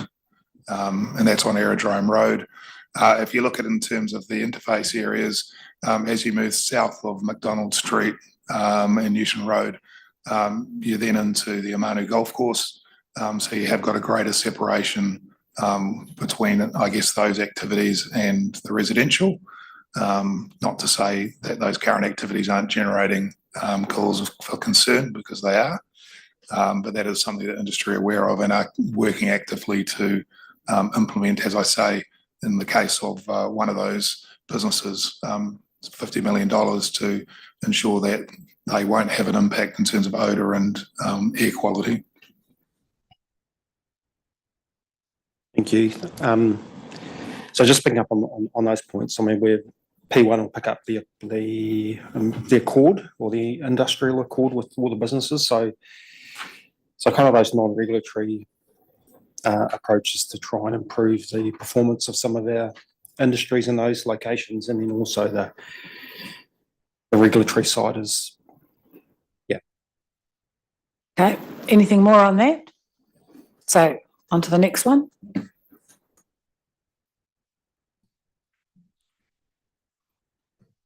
So this is, I guess, quite a discrete issue because currently the commercial zone allows for residential activities, or allows for essentially housing and accommodation. You could come in and more or less do that activity as of right, provided you get your building consent. The consideration is because that commercial area is currently in the Mount Maunganui airshed, that I guess that ability as of right to put in place housing, accommodation, apartments should be restricted and go through a consenting process. So either as a discretionary or maybe even a non-complying activity. That's something that Janine Speedy and her team would consider as part of the commercial and industrial plan change. So it's recognising quite a discrete issue. At the moment, you don't have those types of developments in there. There are people living in some of the commercial parts. I know there was some analysis done by Regional Council. The census shows that within the Mount Airshed, there might be a considerable number of dwellings already there. Those are consented in a number of cases, but some may be unconsented. And I know that Sarah and her team are looking at that currently to identify any compliance issues with the city plan. So the idea behind this is that we don't permit through the plan any more residential within the airshed area. So, Yes, correct. Right. So I have to ask, and I will look to my mana whenua colleagues, but shouldn't we be doing the same for whareroa? Because that's what reverse sensitivity is, isn't it? Where you've already got industry and you're allowing an activity that actually is in conflict with that. So I guess the difference is the whareroa community are under the urban marae community zone. There are some requirements, I guess, in terms of development there, but that is something that could be considered. I guess it does depend on Sorry, Shad. future. Yes, that's right. The future aspirations of the whareroa community. But the reality is that we're restricting residential growth somewhere else because it's in the airshed area. So we should be talking with whareroa about restricting growth of residential in that area, given that that industry isn't going to move anytime soon. And we can't move the industry off. Now, I know it's a difficult conversation, but we have to be honest with the community. We can't keep putting more people in when they're concerned that their health is at risk. Yes, so you could extend this statement to include the whareroa area if you wanted to. Only because it's in the airshed area. I don't know. I think from our perspective, it's not a conversation that we've had with that community. And I think, the starting point is opening up that conversation, potentially as opposed to specifically outlining what an outcome at this point. I think one difference here is that you have an industrial area and a commercial area operating without currently having residents in those areas, whereas whareroa is a kāinga, is a community, and so forth. So I would agree that conversation needs to be opened up. I think we have to have the conversation with them, surely. I mean, in the end of the day, might decide against it. Might be too difficult. But we have to have the conversation, surely. Te Pio. Yeah, you do. Well, we do, I mean, but Ngāti Kuku have been preparing their hapu management plan. And does the plan indicate further residential papakainga development around the marae?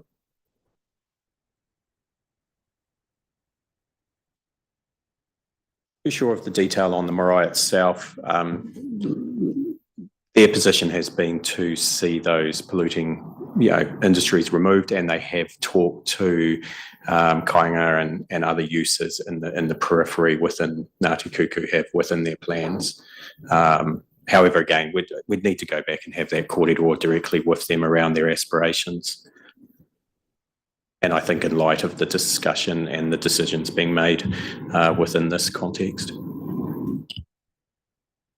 Yes, I would support the conversation being had before any decision is made, but also to remind us that while industry is here right now and has been for a little while, ngai tūkairangi Ngāti Kuku Waitangi have been here for much longer. And so when we say the industry is not going anywhere, mana whenua are not going anywhere. So we just need to remind ourselves of that as well. Kia ora. Good point. Thank you. Sorry, just on this conversation, I mean, at some point in the future, that may change. So, you know, if industry are no longer there in 50 years' time or whatever, the potentially marae redevelopment could possibly occur at some point in the future. So it could possibly revert back. Yeah, if it's not underwater, but yeah.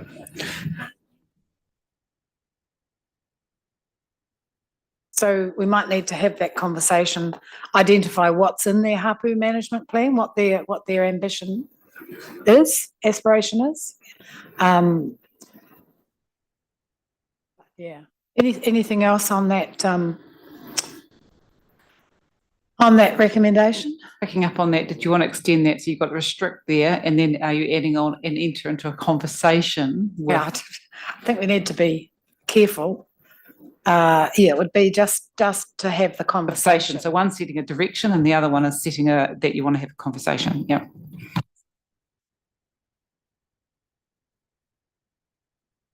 Okay. Thank you. Next slide.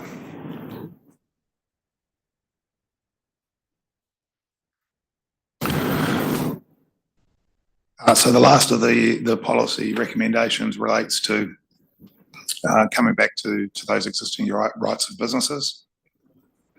And just being clear that the intention through any plan change would be to provide for ongoing operation and investment, but wouldn't go as far as enabling wholesale redevelopment or new activities. So again, that would be something that would be explored further in terms of any future plan change. So this is really just recognising those existing use rights in any decision that this committee makes. So this is sort of underlining that despite the fact that we might be looking to change the underlying planning for the area, we want them to be able to, and we're acknowledging that they will continue, but we want them to be able to make those investments to lessen their environmental impact. Is that the reason for this recommendation? Yes, certainly. It's to provide that certainty and signal from council to businesses. Checking what Bill was saying. Yeah, it's about the buffer. Okay, which I think we've covered. Okay, so this is where the conflict really identifies itself, is that those businesses will continue because they have existing use rights.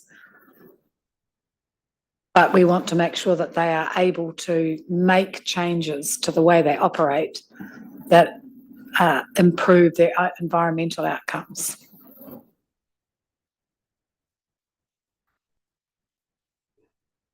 Just one question to David and the team.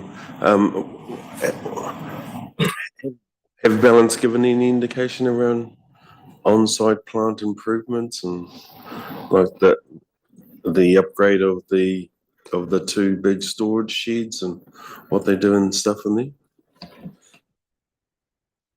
So the conversations we've had with Balance and other industry, they've indicated, or certainly Balance indicated, that they don't see a growth in the current plant or growing of, I guess the capacity they're at is where they want to be. And they indicated that any changes to the plant would be looking at, I guess, new and more innovative approaches to doing what they are currently doing. And that may require changes to the plant, so silos, etc. However, they indicated that would be moving in more environmentally friendly direction. And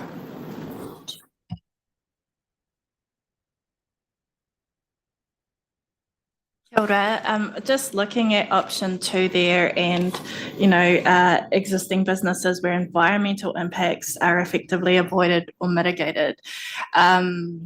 we are definitely concerned about the environment. Again, pushing the health and well-being of our residents.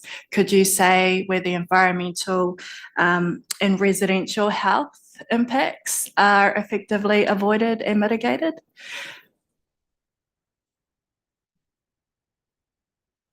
I'm happy with that suggestion, absolutely.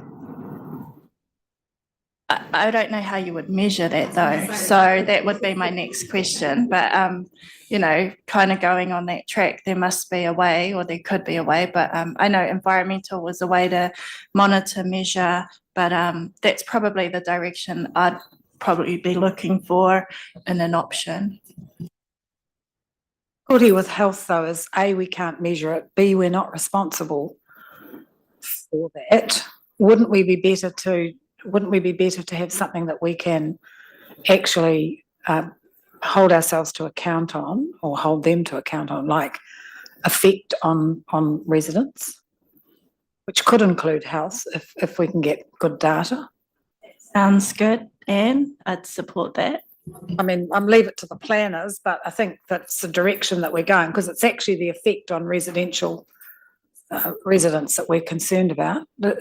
Am I getting it too broad? No, I think what you've outlined is sensible. Environmental effects, I guess, is quite broad ranging. Does bring in the community. Tauranga City Council has got obligations under the Health Act, but health issues are left with Toi Te Ora. I'm also aware that through the Regional Council Plan Change 13, which they are in the process of finalising through the appeals process, there is already some good policy in place for any new regional consents, which do require at least particular regard to be had to things like health guidelines and I guess other measures that may exist. I might just add to that. In terms of the environmental core, priority one have provided a letter which sits at the end of the agenda. It does talk to businesses working with one another, continuing to improve environmental outcomes, working collaborative, and keeping each other accountable and so forth. There's a number of other provisions in that. But I do think there are potential forums, ongoing forums, the Clean Air Working Party and so forth, that I guess we can look to use as a mechanism to help hold the businesses to account on this. So it is, I guess, again, it's using a variety of actions to achieve these outcomes. Thank you. Yeah, I did have a quick skim through their letter. I did notice there weren't too many Māori businesses or iwi listed in there as being part of their group. So that was something that kind of was a red flag. Okay, do you want to move on? So just the last couple of slides, which I guess bring us back to the overall Mount Industrial Planning Study. What you've had is a subset of the outcomes of that. So recommendation D refers to the interventions that are in attachment B and also the map that's in attachment A, which we'll come to in the next slide. Just to note that the priority one blueprint that's currently under development and the letter that Carl referred to in attachment E, as well as Connecting Mount Maunganui, have fed into these recommendations. And we have also engaged on these recommendations with the Mana Whenua reference group, with the broader project reference group, as well as with businesses as well. So I'm not convinced everyone will be comfortable with some of these, but at least we have a set of recommendations that we believe can be implemented. Some of those require external agencies or organisations to implement them, and obviously actions will require support from Mana Whenua and businesses in a number of cases. So just last slide, please. Oh, just before you go off that, I just noticed in the report 2 different dates for the Hewlett's Road, Hewlett's Hull Tortora. One is March 2024 and one is April 2024. Which one's correct? I hope it's the March one. My understanding it is the March one. April's to just recognise that the Waka Kotahi board hopefully have made a decision in March, and we will get that decision in April. I'm aware that a newsletter was put out last week, the first newsletter from the Connecting Mount Maunganui project, which does have their draft indicative business case or their draft option. And again, there's some good alignment where we've landed with the Mount Industrial Planning Study, and obviously there's been engagement with Waka Kotahi during the course of the project. Be nice if we'd seen that. As I understand, we came across it almost by accident. It doesn't seem to have had a very wide reach. Businesses weren't aware of it either, but there is a newsletter, and happy to send that link around. Okay. Last slide. Next slide. And last slide's just, I guess, showing that future scenario. It doesn't show all of the interventions up there, but this is essentially the list of those recommendations. You'll also see in attachment B interventions or actions that were considered but haven't been put forward as part of the Mount Industrial Planning Study. They either, I guess, weren't necessarily appropriate to carry forward, or they will be considered through other processes. So there is a whole raft of matters in there. We have done some initial work looking at opportunities, for example, for streetscape improvements, which might be considered some of that low-hanging fruit. We've also looked at how you might, for example, through ongoing hazardous site management planning, ensure that risks from hazardous sites within the industrial area are mitigated and minimised. So that's work that's ongoing that will continue with WorkSafe and Fire and Emergency New Zealand as examples for.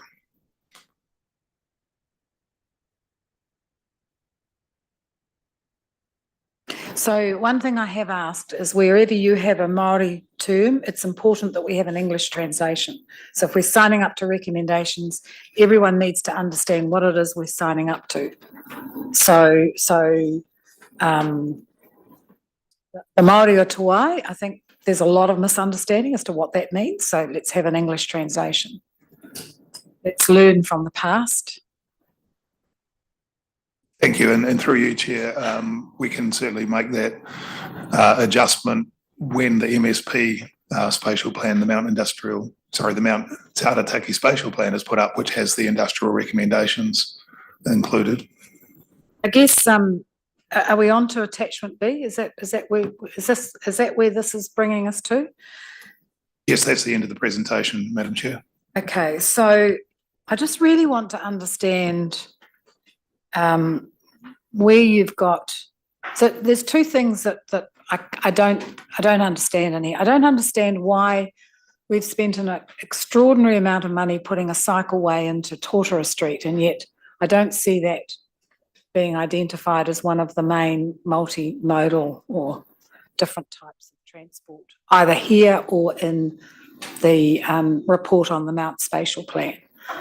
And, you know, we've provided at considerable expense a safe cycle route. Secondly, I really would like to understand what it means in practice to enhance public transport along key corridors, including Hewlett's and Maunganui roads. Because I thought we already had a bus lane in Hewlett's, which we've been talking to, given that Hewlett's Hull Tortora project will be delivered in, I don't know, 9 years time, by the time it's finished, if we get the funding to start it, we're going to have more and more congestion on that corridor. And we've already been talking to Waka Kotahi about maybe a T2 or a T3 lane in that bus lane. So what is the practical opportunity there? What does that actually mean? And are we talking a bus lane along Maunganui Road? Is that what that means?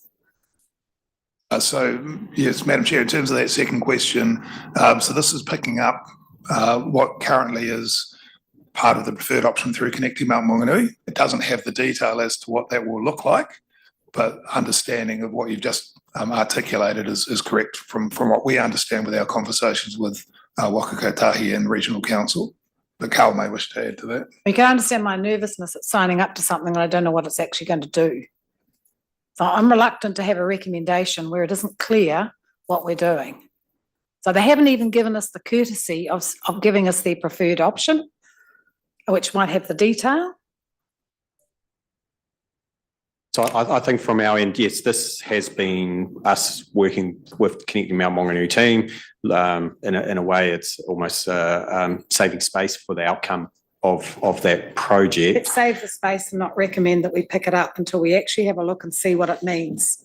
So we're happy that some of those line items would effectively be held off, I guess, making that call that you're talking to, but and we can get more information as over the coming months and as we're working, and then we'll be able to align with the Connecting Mount Maunganui when we bring you the Mount Spatial Plan, which would include all of these actions as a package. I think that's sensible. Maybe what we do is we just note that there are matters from the Connecting Mount Maunganui that will flow into here once those decisions are made, because we don't leave a gap. We need to know it connected to it, but take the specifics out, and then as that develops, whatever decisions made in there, it can just flow into the updated MS industrial plan and the Mount Arataki spatial plan. The other question I had was, how practical is it under the movements on Totara Street and Taiho Place to create alternative access for heavy vehicles to existing businesses? How practical is that? What does that look like? So there are some options with the land behind the back of the airport and paper roads. Whether that realistically could be achieved is another question, but we think it should be investigated in terms of the feasibility of actually putting in an alternative access. There are currently obviously conflicts with the heavy vehicle movements on Totara Street South, with residents, particularly in times when of high use with the marae. And then you've also got the boat ramp as well, and the activity that generates. So it's just an investigation. Okay, we are considering it. It just seems that it's, yeah. Yeah, I think part of the problem with the transport interventions is some are very specific and some are quite general. So I'm looking at Mount Maunganui traffic bylaw to restrict freight movement. That is very specific, kind of intervention. And it may be appropriate, but in the context of what? What is the alternative for that freight traffic? What improvements are going to be made to enable access and alternative routes? All of those sorts of things. So I think kind of the understanding of how that all works is material to whether or not we support these interventions, which is really the point you're making. But it requires caution, I think. Particular one came from some direction that you provided us. I was going to say, I thought we'd already, decided that. No, you provided the direction that you wanted to explore it, and so we said that the most appropriate place was to include it in here, because then we could canvass it with the community through the Mount Spatial Plan. So it was included in that conversation, Right. with a view that if there was a level of comfort or we didn't get a level of discomfort through that process, then you would then pick it up to explore it. So that's why it's sitting there. But it is still investigating the need for it, yeah, which takes into account. Yeah, so I can hear Bill. I can hear Bill in the back of my head saying this list really needs to be in the recommendations rather than an attachment. But do I take it that these the attachment B will now go into the Mount Spatial Plan? Yes, yeah. I'll just check the recommendations. So yes, that would go, and then it becomes embedded in that document, which will be coming back to you in the new year. I'm just going to check the recommendations because I thought we did have something in here on this. Some of them are, some of them are, I'm a bit nervous about. How practical is it? So recognising the view shaft from Whareroa to Moau, doesn't that go through the middle of the balance building? Yeah, so we've made a number of we've refined the detail of that action in particular. We acknowledge it's a very important historic view shaft for Mana Whenua. We feel it's appropriate to recognise it within the spatial plan itself, within the Takiwā mapping, which acknowledges past kāinga and other historic sites and stuff. So it is about holding place, but we're not recommending that it be within a statutory document. So we're not recommending that it's within the city plan. But symbolic. It is symbolic, but it's an important one that we retain. Are they happy with that? I think Ngāti Kuku's position would be their preference is to see that view shaft returned. Sorry, just on the view shaft. So, we're talking about transition. I mean, ultimately, if Balance were to relocate in 50 or 100 years' time, then that view shaft might be available. Yeah, or the redevelopment on site and can design something to be able to capture that view shaft from site, from Wharedo. Question you're asking, so the resolution currently in respect to that, those actions, attachment B is resolution, I can't read my mouse, resolution D, which is just endorses the interventions to be considered through the Arataki to Mount Spatial Plan. So you get another go, but at least it refines it from where it was previously. You're setting a direction and you can pick it up again in the new year. Just a question about the interventions and the delivery. So I assume we've been working quite closely with our partners, Kiwi Rail, Waka Kotahi, everybody, and so there's a commitment there to deliver these interventions so if it's being led by an external party, there is a commitment there? Generally, yes. And in terms of the process that we worked through over the last 12 months, including our design sprint process, one-on-one engagement with the likes of Kiwi Rail, Priority One, and others. Yeah. So in essence, the majority would be a yes, but there will be some that would require further discussion, kōrero, with some of those key stakeholders going forward. We are not intending to put forward interventions that we don't think are achievable.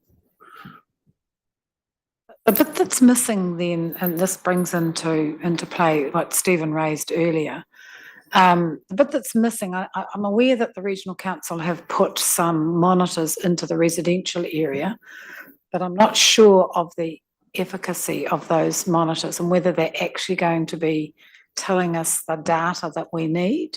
Because it's the cumulative effect of the industry on the residential area, and I just wonder. I don't see that identified anywhere here specifically, because we need some really good data on what that looks like. We get anecdotes. We've got the air quality group who are, really passionate about it. We get other people who tell us they have to wash their houses down a couple of times every year, but there's no really good data about what the effect is on that residential area. And then if we, go to a buffer and we go to some green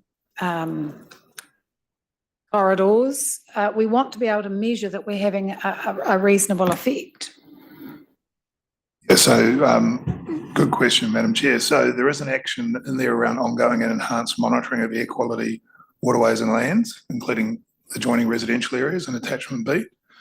And the intent is that Regional Council would lead that, working with Mana Whenua and businesses.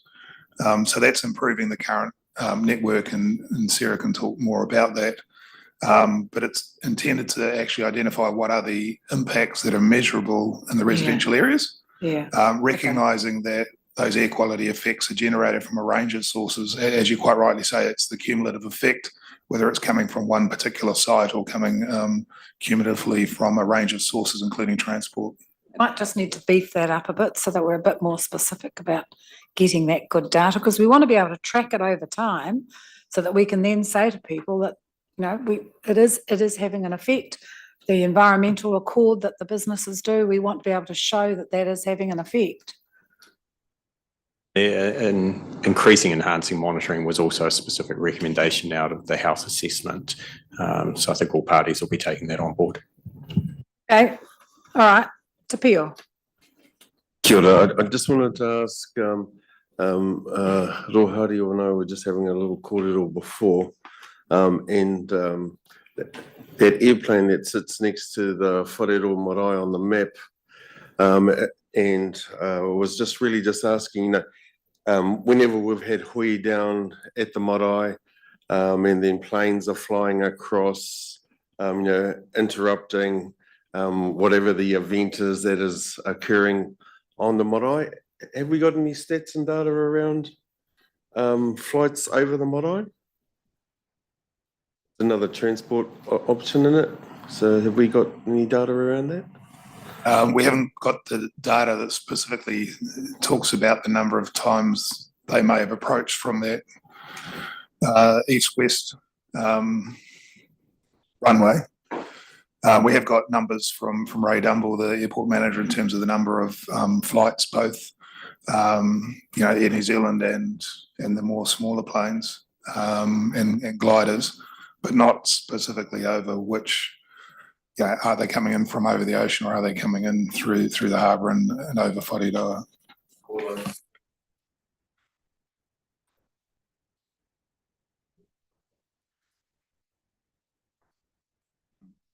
It's certainly been raised as an issue by Whareroa community. Yes, it's certainly raised. So I guess what you're not seeing in the report is the identification of those issues and the values from our stakeholder engagement and engagement with mana whenua in raising these issues. But a whole raft of matters have been raised, and I know that the council's been proactive in, for example, the signage, restricting potential access for security reasons to the boat ramp at night. So there are things that have been initiated and are in the process of being initiated to address other issues beyond what's in the report today. The study area doesn't include the airport. That the Mount Industrial Study Area didn't include the airport, which is why it hasn't been considered. We can get those figures from Ray. Actually, it would be worthwhile in the new year getting Ray to come in and talk to SFNR, give an update on what's happening at the airport and in general, and ask specifically for those. All right, are we through your presentation? Okay, so let's go back to the recommendations. So under the values, under promoting opportunities for higher value land uses, we've got some addition to that.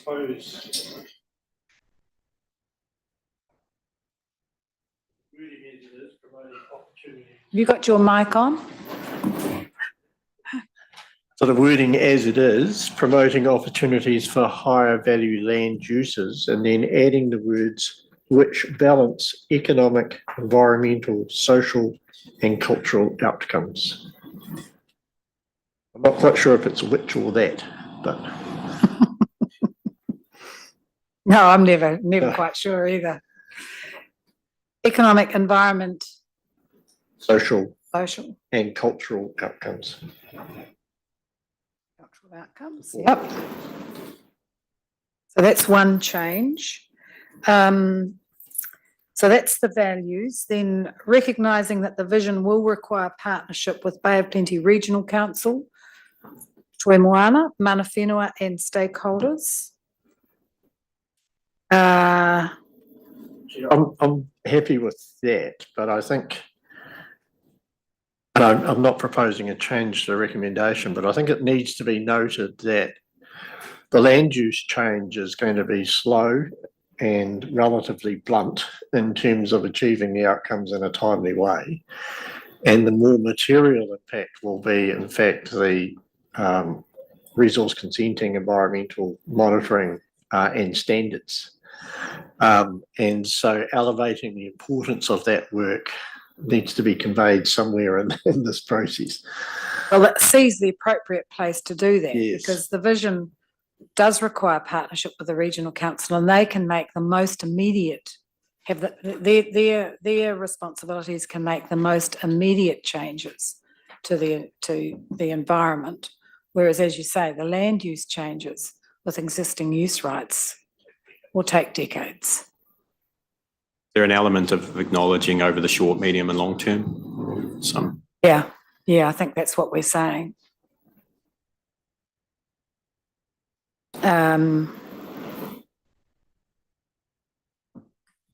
We need a wordsmith in there.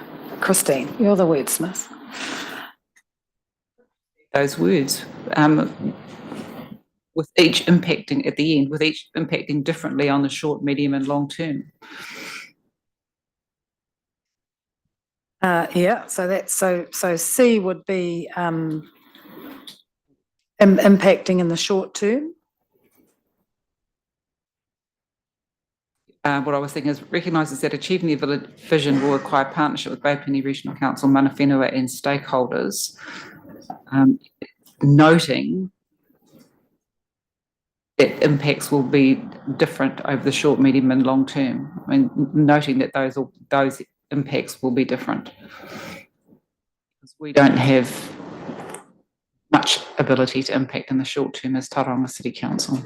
No, but I think the partnership with regional council, what Stephen's getting at is that that's where the short term. Yes. Yeah, that's short term. The interventions are sort of medium term, and then the land use interventions are long term. So you could have adding the words noting the immediate impact or that the environmental monitoring and standards will have the most immediate impact.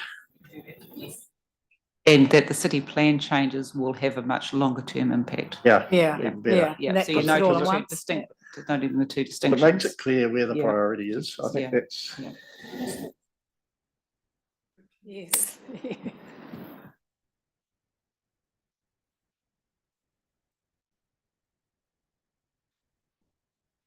She's just going to put the recommendations up so we can see the changes as we make them. That's it. Okay, so then recognising that the vision will require partnership with Bay of Plenty Council, Toi Moana, mana whenua and stakeholders, noting that the environmental monitoring impacts will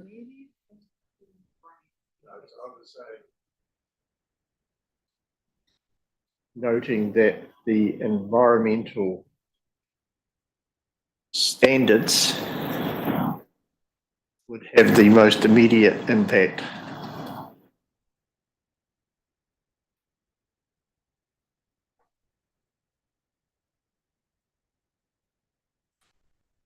Yep, take out that. And the impact, comma, and the land use changes. Any land use changes will have more impact over the longer term.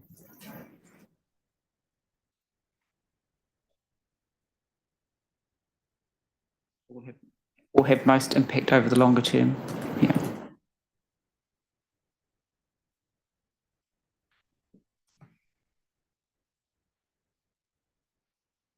Yeah, that's better. Is that better? Clearer. Yeah, because I mean we do need to be honest that any land use changes will take decades. So it's not a promise of immediate change.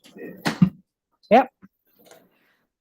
Then the key interventions listed in attachment B to this report for consideration through the Mount Arataki Spatial Plan. Note the implementation of these is dependent on funding and commitments from all agencies and stakeholders.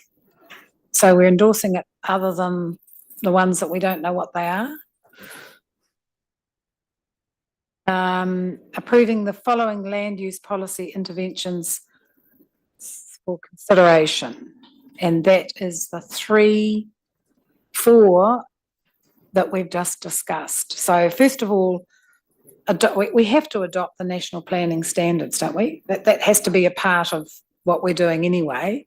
So the key ones are number 2, which is introducing controls to regulate future industrial land uses adjacent to Whareroa and Newton Street and McDonald Streets.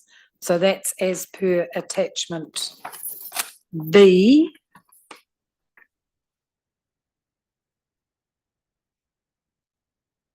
Attachment C, attachment A, sorry. That's very, is that? So it's the context at the front of E, which is consideration through the Tauranga City Plan. So if you later on this agenda, when you look at the program, work program for City Plan, you agree to industrial commercial plan change, then through that, these would be some of the matters that would be considered. Yeah, I'm just aware that Bill's really saying we need to be very careful of the language required, as a buffer will likely have a different meaning to a range of parties.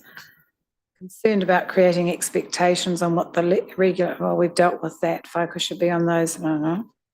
Yeah, it's quite specific. I mean, it's quite, it's moving it along quite fast. Because there's several, I guess what I'm getting at is there's several ways to skin this cat. Where do we actually get to have a look at that?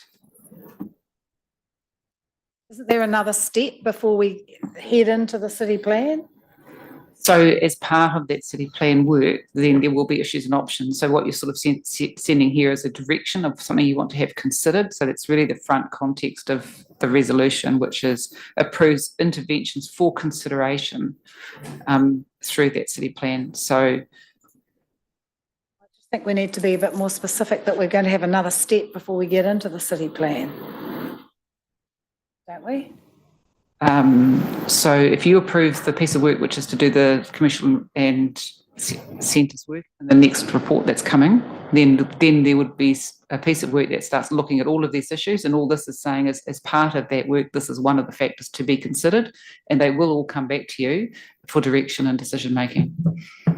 So you're basically putting it into the work program as a matter. So you could make it a bit more general. Well, why don't we say that? We'll approve the following land use policy interventions for consideration through the development of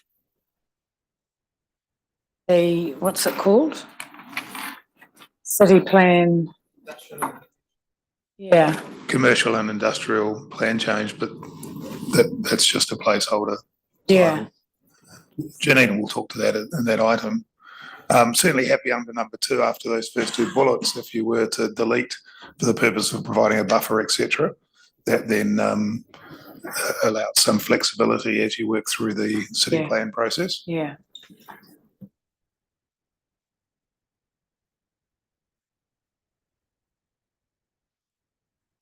Yeah, we want to send a signal, but I think we want the options. We want to have a look at what's the best way to do that before we get into it. Make it more specific then that it's about the commercial industrial plan change, and then you take the last little bit off, then it's sending a bit of a signal but noting that there's further work to do, which is really the intention of it. It's a bit less specific. Yeah. Take that off.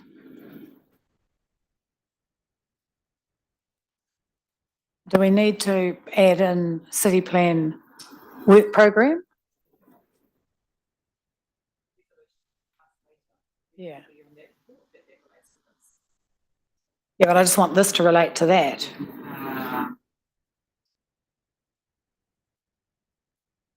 To change up the top through the Tauranga City Plan, and then put in brackets industrial and commercial zoning review. Yeah. Yep. The guys are nodding at me, so I've got that right. And then so that's That's better. That's better. Okay, so this is the crunchy one. Rohario. Kia ora. Sorry, I just want to talk to the vision again, if that's okay. You did ask if there was anything else we could add earlier, but I've only just been thinking about it over the last however long we've spent talking about this topic. And it's really looking at the words, bullet point 2, recognising the importance of the area to mana whenua. And when we looked talked about the view shaft to Moa. We've got the language recognise the historic Whareroa view shaft, and that was a diagram on a map, but we're not actually, a drawing on a map, but nothing's actually being done about it. So if that's the approach to the word recognise, then I'd suggest having something slightly more certain and helpful for the staff, which may be like recognise and provide for the importance of the area to mana whenua. That way, when you've got at point C, doing it in partnership with mana whenua, then that hooks them into the vision, which obviously doesn't mean that everything that mana whenua says is the go, but it just helps to direct that everything decision that's made, how is it going to provide for mana whenua going forward, recognising it and providing for. So that's just for us to have a discussion about. And I know it's a vision, so it's, aspirational. So the wording is, would be recognising and providing for the importance of the area to importance of mana the area whenua. for mana whenua. Is there a problem with that? I think it's good because it does imply action. There will be actions taken. Yeah. Yep. Okay. Working on down through then the so under E. No, it's not. It's E3. We're going to. So that's fine, but I think we want to. Yeah, so Maybe you're better to have another one rather think than we'd- add it onto that one, totally separate one. Yep. So, just working my way through that. So we yeah. need to make a 4, yeah, which is engage with tangata whenua. under Under 3 3. because it's about residential activities. So that becomes 4.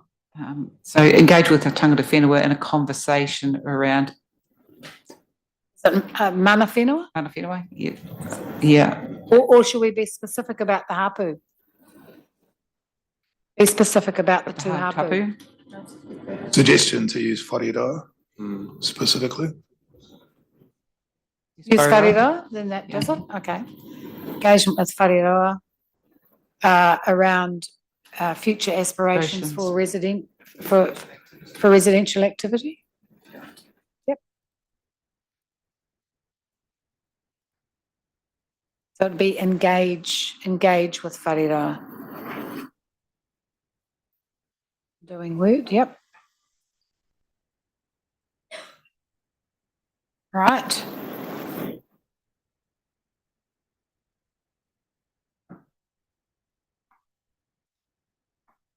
Okay, so any other changes to those recommendations? And I think Rohario G acknowledges the points that you've been raising around health.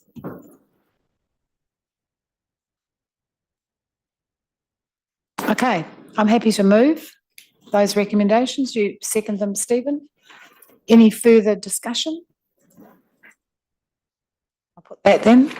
All those in favour say aye. Against? Carried. Thank you very much. Thank you. I know it's long, but it's a really critically important part of our city, and actually the community's been waiting a long time for us to do this work. So thank you very much to all the staff that have been involved. Really appreciate it. I think you've outlined in the work here a lot of engagement with the various stakeholders, and that probably shows through in where you've got to in the study. So thank you, appreciate it. And I think we'll now take a 5-minute break.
So a couple of minutes.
And go. We've taken a good portion of the morning on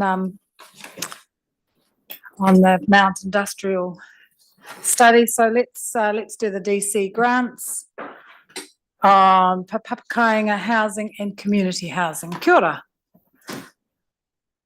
Kia ora, thank you for moving us up.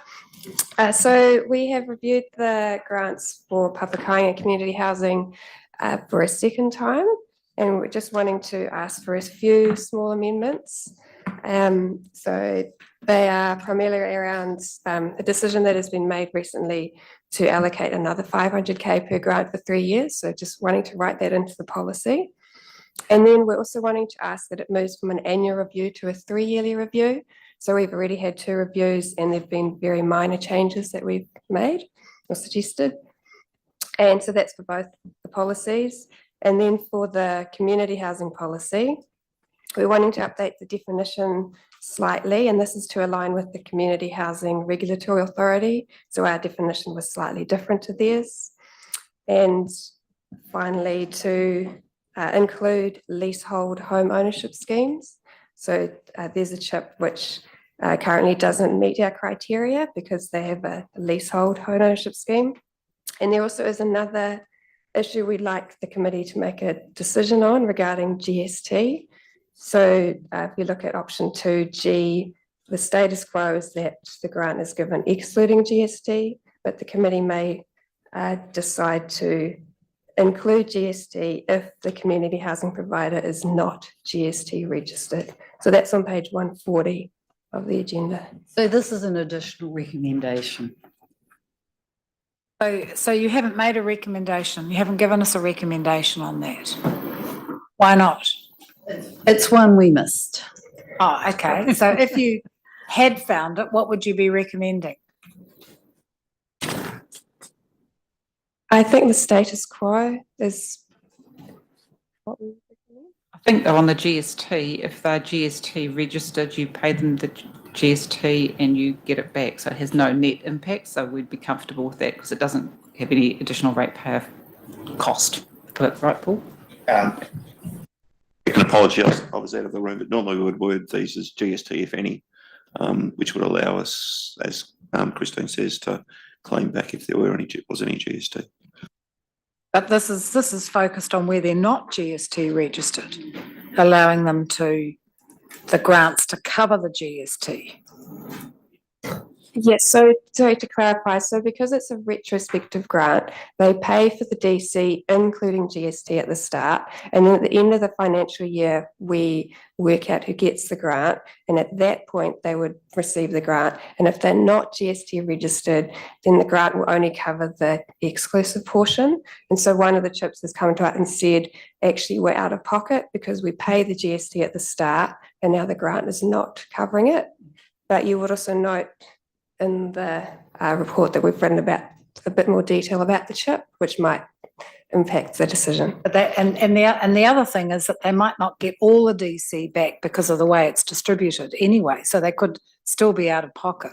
That's right, yeah, because it's pro rata. So the question for us is, do we want to pay the GST for those CHIPs that aren't GST registered? And we've only encountered it with one.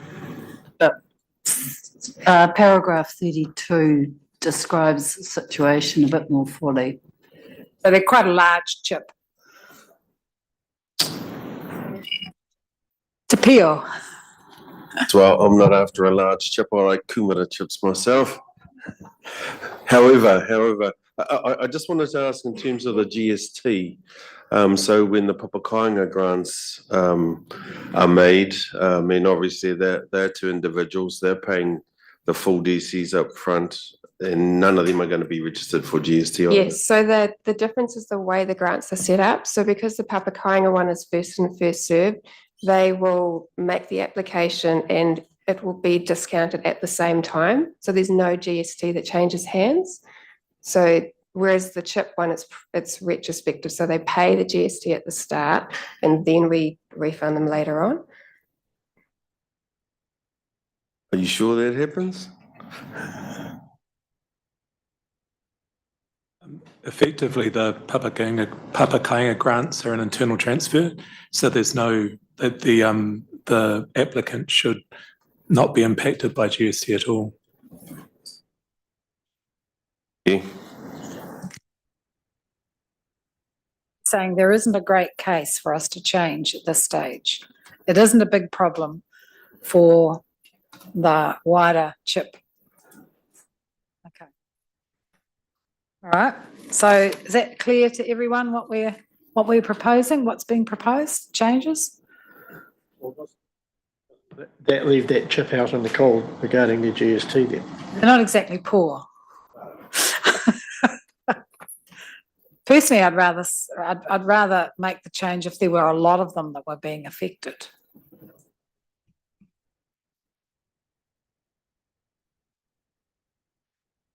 Anyone prepared to move the recommendations? Yep. Stephen? I'll move them as they stand. Move them as they stand.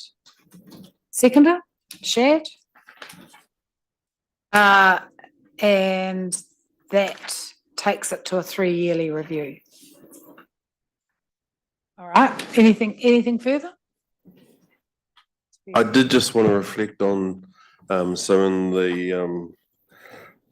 the summary of the engagement, in terms of those numbers that are projected coming through. And while we've only identified in the document around 92 Papakainga sites coming through, and but a significant number in terms of the community housing numbers, the 581. Have you,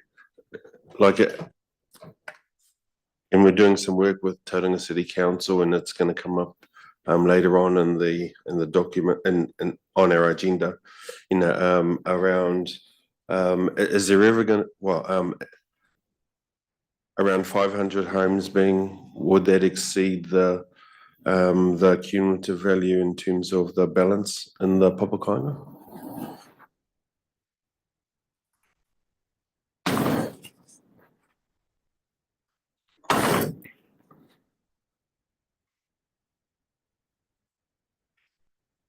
So we've got from my calculations, based on there's some coming through, and then there's some coming through in the years ahead, which could work up to 5.4 million. So that would well and truly use up what's in the current fund. And so I suppose the point is that it's for the next 3 years, it's only 500K going in. Yep. Okay. It is something that has been brought up through the consultation around the long-term sustainability of the fund, but because there's been a decision recently to extend it for 3 years, that decision is more of a kind of long-term planning decision, which is probably up to the next council to decide. Policy just determines how the fund's distributed. The quantum of the fund is a resourcing decision, and that's set through either the long-term plan or the annual plan. It doesn't get set through this policy. So all this is saying is the council of the day has allocated funding. Here's how that funding is going to be distributed. The conversation around the quantum of that funding and whether it gets increased or more gets added into that pool is an annual plan or an LTP decision. And that's just something we've got to keep an eye on as that housing starts coming through. But there is still a balance of 1.2 million in there, growing by 500 each over the next 3 years. Okay, so it's moved and seconded. Anything else? All those in favour say aye. Against? Carried. Thank you very much. We go back to Jeremy delivering on our direction, keeping it live.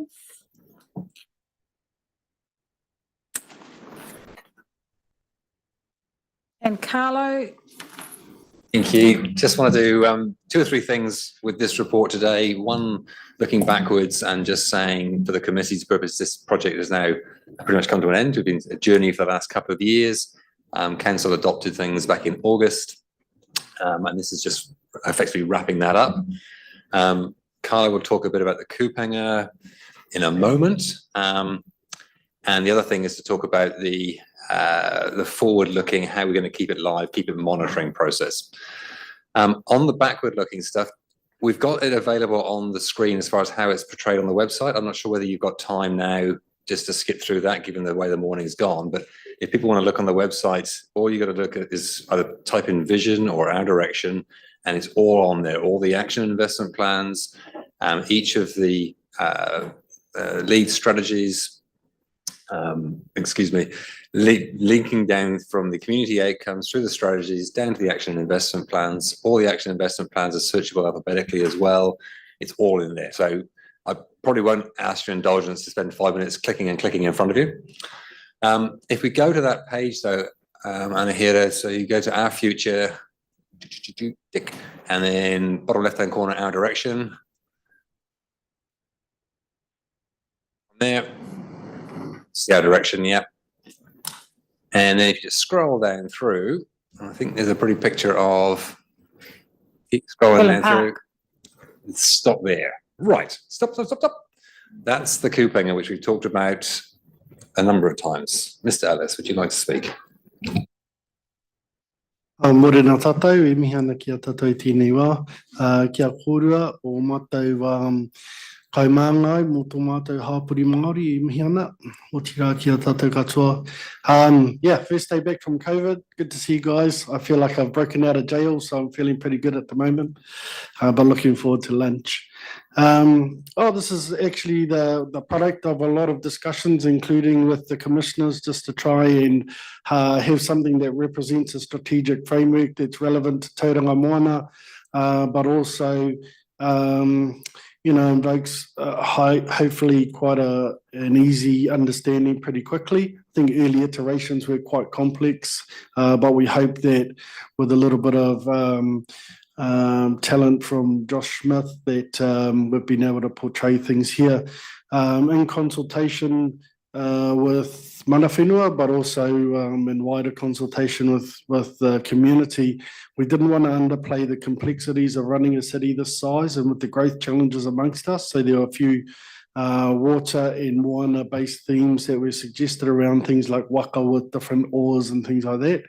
But this was more in keeping with our themes of te tai whanake and the suggestions and feedback that came back from tangata whenua, being that in order to plan for a city, we needed to make our way through a lot of interconnecting bits and pieces to be able to make those connect through. So along the top, you see the 5 community outcomes that were fed back from the community over the course of a lot of work done out there, and then the 3 approaches down the left-hand side, and the detail behind how those are delivered are contained in the AIPs that you guys have been considering over the last few while. You'll see the Māori terms and the English has been added together along the top there so that people can have a sense of character, be inclusive bilingually, but also demonstrate the different considerations that we need to make in each of the decisions that the commissioners at the moment, but in the future the councillors are making, and thereby the council. So Kupinga, the idea is that if it's well constructed, all of these different aspects need to be well considered and well connected to have an effective tool at the end of it that will catch all of our aspirations. And I'm not sure if it is up here as well on here, but we also have a version of this which demonstrates if we missed one of those outcomes or one of the approaches, there will actually be either a break in our net or a hole in our net that would let fish go through. So at the end of the day, it's still able to catch fish if we need to, but it just won't be in as complete a manner that we would hope to be achieving as strong planners and strong governors for the future of the city. So hopefully this has been an improvement on some earlier versions of things and explains that fairly well. There is also a version of this which the commissioners would have seen that demonstrates a more linear process whereby you start on the left dealing with any particular issue or a particular part of the city you're trying to plan on, and moves its way through to the right to get a unified outcome. So that hopefully... Yeah. But if you just scroll down to that little bit, which you can see on the bottom of the screen at the moment, I think that's right at the bottom of the screen.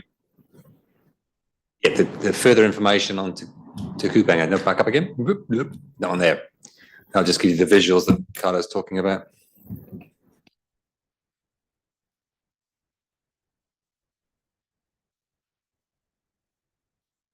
Yep, scroll down there. So there's your original one there. There's a couple of examples of what happens if you miss out. If you, for example, as per your earlier discussion today, if you favour too heavily towards economic outcomes and you miss a sustainability strand, or you miss a cultural strand, you're going to end up with holes in your net that some might suggest we're fixing some of those with an industrial zone today. And I noted this morning's been good, strong discussion on some tough topics. So ideally, if we're doing the net well at the start of it, we avoid trying to mend it like I think you guys are dealing with at the moment. Does it have the other one if you go down a bit further too? So this was the more linear one, and probably more for internal comms for people to understand. The ideal is to move through quite complex interchange of the 3 approaches in the 5 community outcomes, And by making sure you pass through each of those, you're going to get the unified solution. And if you move down a little bit more, please, Anahira. And then if you're missing out ones in a different way, it represents that it's not as effective an outcome as it could possibly be by ensuring that we have a good, strong net to capture those aspirations for Tauranga City. So unless there's other kōrero, I think there's been a lot of discussion with mana whenua about the utilisation of the different terms. We've had Josh Takani leading a lot of that discussion around some of the mātauranga involved and how we would express things so that they are unique to Tauranga. And a lot of that content is available in some of the support documentation. But hopefully we've captured the feedback from you guys and from our staff and from our community. Kia ora. And part of the embedding this across the organisation in perpetuity is to sit Mr. Ellis stand in front of a video camera and get him to do that as a short snippet as part of staff induction, or can then be part of the intranet. People can click on that and get to hear the story in first hand, not just from today's meeting, but for now onwards. The other part of what we wanted to talk about was just explaining how we're going to keep this live. There's a bunch of paragraphs culminating in paragraph 24 of your report, which talks about the monitoring that's going to go on. Key there is that we're very much linking in with James Woodward and his team on the analysis side of things. The community outcomes themselves will be looked at on a regular basis, not as frequent because outcomes take a lot longer to shift. And then the key piece is perhaps around a 6-monthly look at the current year action and investment plan actions. And the action investment plans have actions which are some are urgent, some are next year, some are 2 or 3 years down the track, some are long term. But reporting against the current year actions on a 6-monthly basis, a bit like you've been seeing at Council, the LTP resolutions tracking. So we'll try and do that starting next year. And that'll keep those actions very much live. And of course, each year, the current year actions become different because some will drop off and other ones will come forward. And that'll keep those action investment plans live. The final piece probably is that leading up to the next LTP in 27, we'll look at all the action and investment plans at that stage. Obviously, 9 or 10 or 11 of them are quite new, adopted in the last either 2 or 3 months or the last 6 or 8 months. But a number of the other ones are older. And at that stage, and say a year before 2026, we'll look at that and bring back an assessment to the council of the day and say, we think we need to update this one or refresh that one. That one's looking tired. And then that'll lead into the next 2027 annual plan LTP round. Okay, thank you very much. I've got 2 questions. All the way through this, I've got community, the monitoring and reporting structured by community outcome. What's that? Is that a division of council or? Those are the 5 community outcomes which sit above your strategies. So oh, okay. Oh, okay. It should be plural, shouldn't it? It would be helpful to refer to them. Yes, there's some. Okay. Sorry, that was obviously went right over my head. When referred to them, I mean, at the top of the kupang are those 5. Yes, they're the community, outcomes. Yep. Yes, right. Well, okay. Was I the only one that didn't understand that? My second question is then, why are the 3 approaches of Te Aho Māori sustainability and working beyond Tauranga not coming to the council and going to the executive? It's a conversation we've had with the executive. The intent there was that's about how we work, not what we achieve. And how we work is more of a management focus rather than what we achieve is governance focus. So that's the thinking behind that. I would have thought that governance wants to keep an eye on it, and particularly sustainability is quite a major topic and going to increase.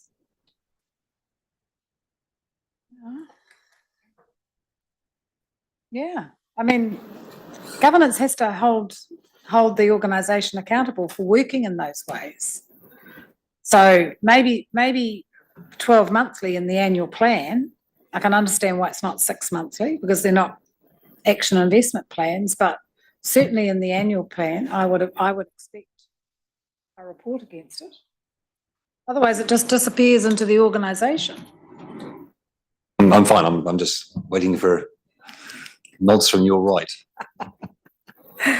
Shared. What Jeremy's saying is we love it. Let's have a hui te marama and keep us all on the same page. Yeah, well, I'd put it into the annual 12 monthly reporting. That's right. Yeah, this carries on. Shared. Thanks, and I just had a couple of queries or comments around the review. It's kind of taking us a long time to get to this point of all the action investment plans. So whether that's the spatial ones or the activity ones feeding into, the long-term plan that we've currently got in front of us, and then we're going to.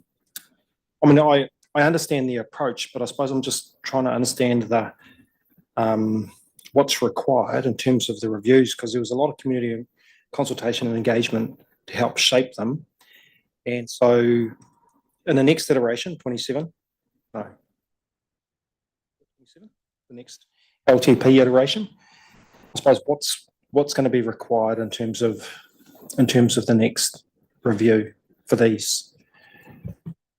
So the answer to that is probably something, but possibly not very much. It's difficult to tell at the moment. I think the key thing to remember is that there are 38 or 40 action investment plans of various names. You have adopted 9 in the set in August, as well as the city centre action plan before that and the events action. So it's 11. Main spatial plans getting close, that's 12. Odomodine 30. So of the 38 or 40, 13 have been through this room within the last 12 months. Some of the other ones haven't been for quite a long time. In setting up this project 18 months, 2 years ago, we assessed that they were fresh enough and okay enough and not broken enough to warrant looking at.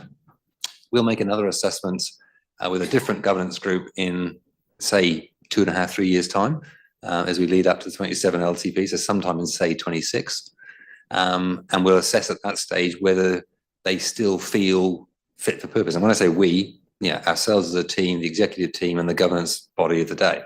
And if that collectively, that group decides that there's a need for a refresh, we'll go for it. The chances of looking at any of the 13 that we've adopted in the last 6 to 8 to 12 months as part of that, I would have thought are fairly slim. But some of the ones which haven't been looked at this time around, maybe. I kind of understand all that. And I suppose as the organisation moves forward and we've got a suite of action investment plans, some will be new and some may need refreshing. There's, I suppose, just from an organisational point of view, making sure that we're keeping up, not leaving holes in the net, not dropping the ball, all those kinds of things to make sure the organisation's focused and being able to deliver on the things that the community expect us to deliver on. It's exactly why you do the review. I mean, we've got to a stage at the moment where we consider collectively that we've got all the balls under control. In 3 years' time, that might be different because the world's moved on. Kia ora korua. I just wanted to make a comment about Te Kupinga and commend Carlo and your team for coming up with such a really great visual concept. There are different ways to try and look at this visually. I know you showed the linear way, there's harakeke, there's like a, woven mat, whariki, but I think Te Kupinga best represents Tauranga as a port city. We should all understand what a net is. Doesn't matter if you're Māori or not Māori. We all know the purpose of a net is to catch something, whether that be a big fish or rubbish, right? It's catching something that the council are then able to work through and decide what they need to do with it and put it in its right place. And even when there's a hole in the net, it's ensuring that the different parts of the organisation are able to repair that when needed. Love the visual concept of, the water still being able to flow freely through it, and yeah, just for now, I think it's a really great concept. So hopefully it'll still stick around for a while, because we don't want it to get to kua pūteruha ka hau ngā rangatahi. But then if the rangatahi tuku, which means the old net is cast aside and while the new net goes out fishing. So you know, whether this is around for a long time, I just wanted to acknowledge that it's a great visual representation. So kia ora, kia koutou katoa. Ari, I think you've summed up the feeling about the development of it, which has been on, and we started, I think, with Harakiki, didn't we? So we have been on quite a long journey trying to represent it, but I think your congratulations to the team are right. I think we've got a better concept. So thank you. Thank you for that. Okay, so yeah, Stephen. Chair, I'm happy to move the recommendations, but in doing so, I just want to make the comment that one of the responsibilities of the Commission has been to demonstrate good governance, and good governance is all about setting a very clear vision for what you want to achieve and make sure that that is inculcated, if you like, right across the organisation. And I think we've had a process here that not only makes it an organisational vision and direction, but it's actually a community vision and direction. And importantly, it's linked through to a whole bunch of actions and investments, because at the end of the day, a plan without the ability to deliver on it through actions and investment is not that much value. So I think what we've got here is good governance in terms of setting the clear vision, but linking that through to implementation. And I hope that the incoming council pick this up. It'll provide a very clear sense of direction and commitment to them, and hopefully it'll make it easier for them to get on board and understand the mission that they're going to be on. So in that vein, I'd like to really pick up the recommendation that's included in the report to really acknowledge the work of all of the staff in putting this together, but also the community and stakeholder participation, because it has been a major task. And I can remember the many hours that we spent in deep detail going through action and investment plans, but I think the outcome has been a worthwhile one, and to be able to put that on the website where everyone can see it should surely put the new council in good stead. You're happy to include in that the Te Aho Māori sustainability and working beyond Tauranga are reported annually to the governance? Yeah. Someone prepared to second that? Yep, Raharia, thank you. Anything further? All those in favour say aye. Against? Carried. Thank you very much. Thank you.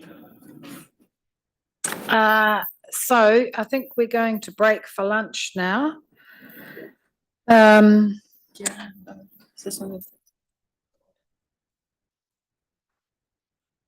And do the audit. And do audit before we go to lunch. Is it? Do you want to do audit before we go to lunch? Is that your last one? Oh, okay, all right. Missed your chance. I think we'll just take half an hour for lunch. Quarter past 1. Okay, the meeting's adjourned.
Okay, the meeting is resumed and we are up to item 9.5, Audit New Zealand's report to commissioners on the audit of the consultation document for the 2024-34 long-term plan.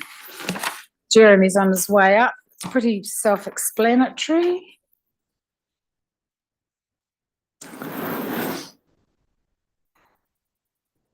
Then it is self-explanatory. The most important section of the Audit New Zealand report after the LTP is the recommendations section, and there isn't one, which is really rather nice. So they're generally fairly happy. They've explained their audit opinion to council. We brought it to this committee because the terms of reference invites this committee to be the oversight of audit, but there is, to be fair, not very much to see.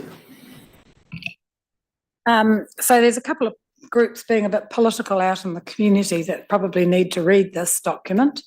First of all, it makes it very clear in the item headed quality and timeliness of information provided for audit that Audit NZ and our staff have worked very closely together. This is not rushed. It's been a well-managed and well-organised process. It is earlier than normal, but the organisation's been preparing for that for quite some time. And the audit comments on that prove that. Secondly, the audit opinion on our financial strategy versus which is, as you say, no recommendations. They understand and worked with us on the technical disclosures around Three Waters. They don't raise any concerns around our debt levels and how we propose to fund the capital program.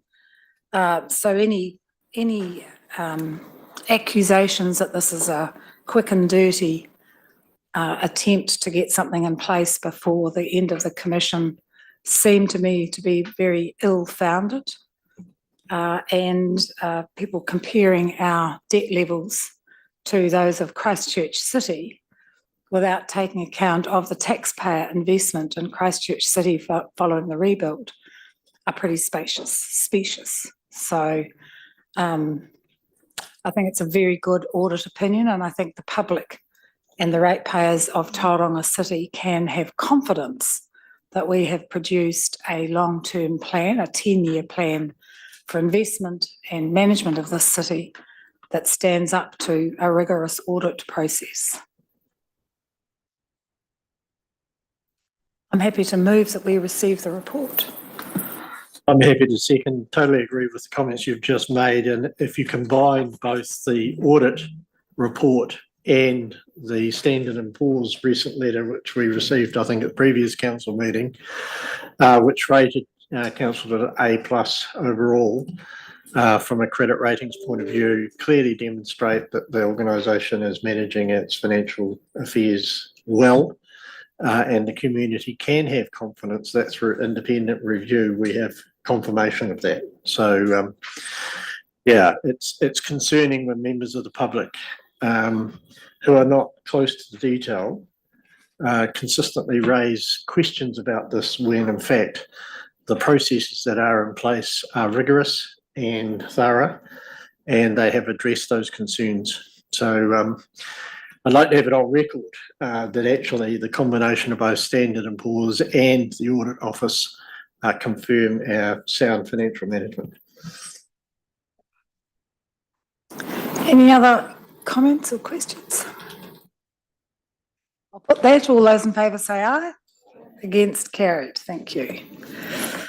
9.6, growth and land use projects. I see Andy at the back there, waiting patiently for us.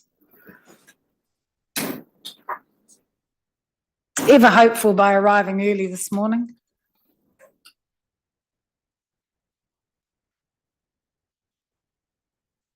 Janine and Carl, well, you can blame Carl. Yeah, I was here to support Carl this morning, so he didn't need much support though. So this is the regular quarterly update of growth projects. We have a couple of big reports coming to an upcoming council meeting next week, so on Tauranga West and Te Tumu, so I won't cover those projects off today, although there is an update in the attachment around those. Just looking at Te Pio, we're still working with Te Pio around information around Maori housing, which we hope to and plan to bring to the next quarterly update early next year.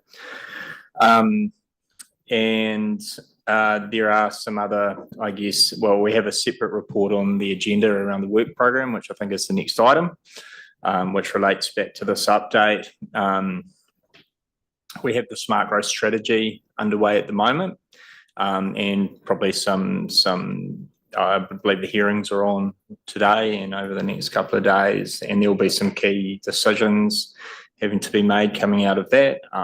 Some of that involves some significant growth projects around the likes of Te Tumu and the likes of further growth in the Western Corridor. They're not matters that we need to I guess work through today, but they will be matters that will be upcoming in the next few months for further discussion and input and direction. Probably the two key items which I'll hand over to Carl to speak to, there may be some questions about it, are we have the engagement report attached around the Mount Arataki Spatial Plan, and there's also a reasonable amount of content in the covering report around the links between Plan Change 33 and the Mount Arataki Spatial Plan, and these were matters raised through submissions and hearings on the plan change over the last sort of month or so, and issues that the independent hearings panel was looking to get some, a clear steer from the council, or this committee, on its position around those matters to assist it in making decisions which are due early next year. So I'll just hand over to you if that's right, Carl.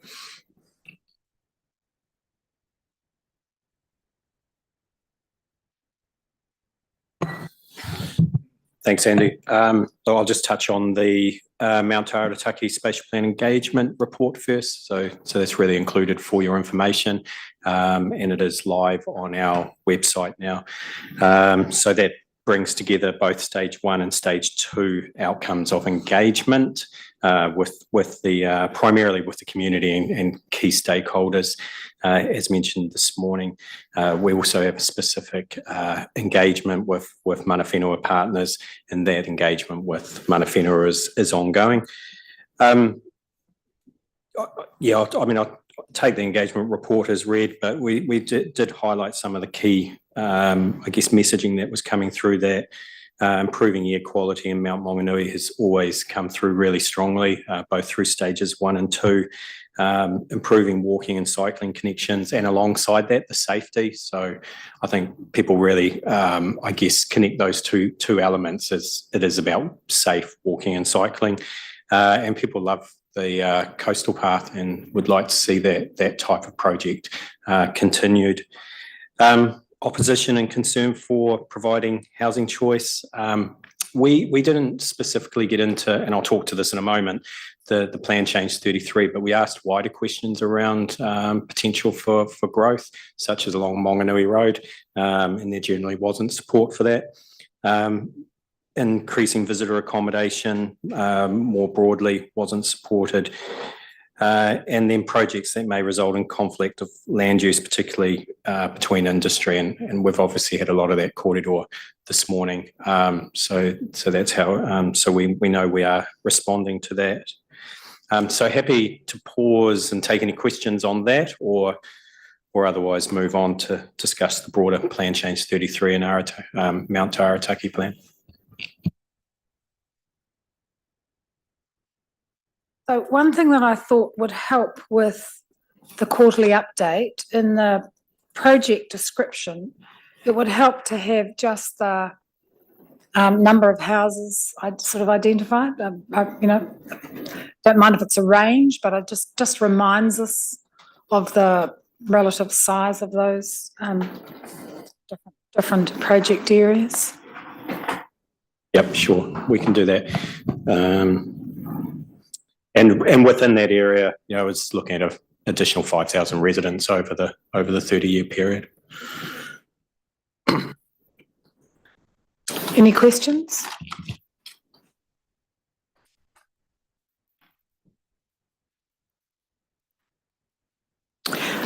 So the other thing I had I know we've got a report coming to the next council meeting and the next steps of Te Tumu.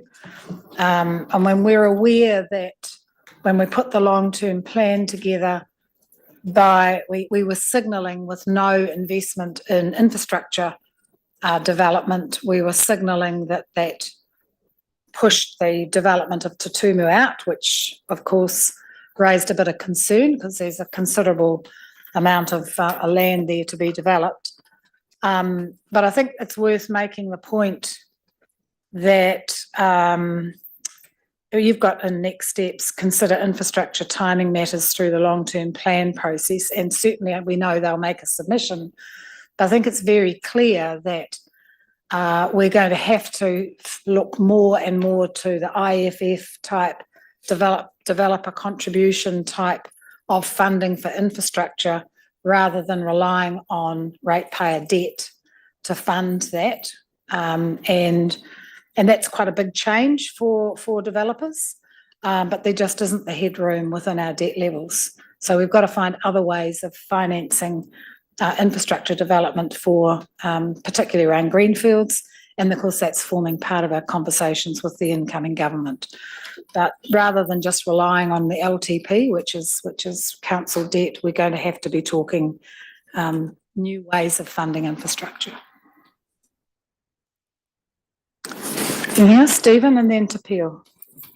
Just a query about it. You made the observation, Carl, that intensification, particularly along Monganui Road and other areas of the Mount, did not attract support. And I understand all of the reasons for that. But the question is, does the community understand the implications of that and what the respective trade-offs? How can we have a more sophisticated engagement process? Because if we don't intensify, particularly around our shopping centres and along our transport corridors, then effectively that means more greenfields development, which also has with it probably congestion, higher rates, costs, more VKT, more carbon emissions, and all of those sorts of things. And what we're trying to achieve here is to shift the balance away from total dependence on greenfields to urban intensification. But when you ask a community whether or not they want to have that in their own backyard, the answer is always no. And that's the dilemma that the council is facing. In fact, every council across the country is facing. So I guess it poses a challenge to us in terms of our engagement processes, how we can have a more robust conversation. Yes, I'm interested in your thoughts on whether or not that might be a stream of work maybe for our comms team to ponder as to how we can truly engage on the issues and get a more informed insight. Yeah, no, I think you hit a nail on the head in terms of, it's a piece of work that needs to be outside of and over and above engagement for any particular one project. This needs to be a conversation that is ongoing with the community now and as we step forward, because change happens over time and you need to be taking that the community on that journey over time. And it is very difficult for any one team to nail down and have that conversation as part of a specific project. So it needs to be an ongoing conversation, one that is enduring, one that keeps reminding people why we're heading down this track, what the benefits are to each of, to those individual communities and the city overall. And I think, sometimes we're good at it and then other times it peters off because we get down into the weeds of particular projects and so forth. So I would suggest, that sort of an overarching strategy with some longevity would be, of merit. I think just adding to that, the key is that this needs to start right from the top, right from the smart growth, the AFTI level, and we need that strong joined up direction from those overarching strategic planning initiatives that say, you know, this is generally what we're trying to achieve around a more compact city, this is why. And then we start, you know, that makes it easier as you get into these more detailed conversations. But you still always, no matter how well you're going to do it, you're going to face the pushback because, you know, if it's changing my backyard or something like that to a homeowner, you know, they don't necessarily see those bigger benefits, and, you know, they're more interested in their lifestyle and things like that. So there's always going to be those challenges. We've experienced that directly through Plan Change 33 and we'll continue to, but we'll just need to make sure we I guess continue engaging and communicating very clearly what those benefits are.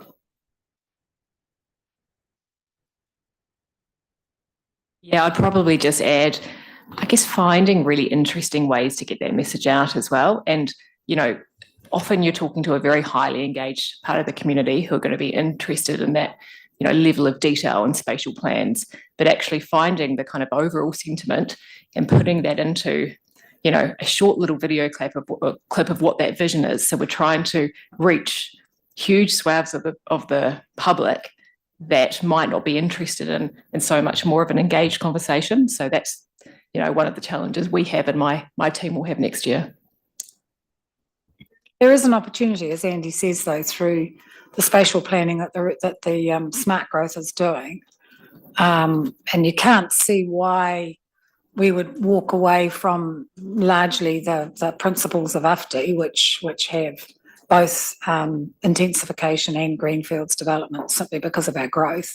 So there might be an opportunity through that process to try and do some innovative thinking. Te Pio. Kia ora team. I just picking up on, well, one, thanks for the engagement document, and I agree and support, you know, the connected centres. So I'm not going to ask you about Māori land,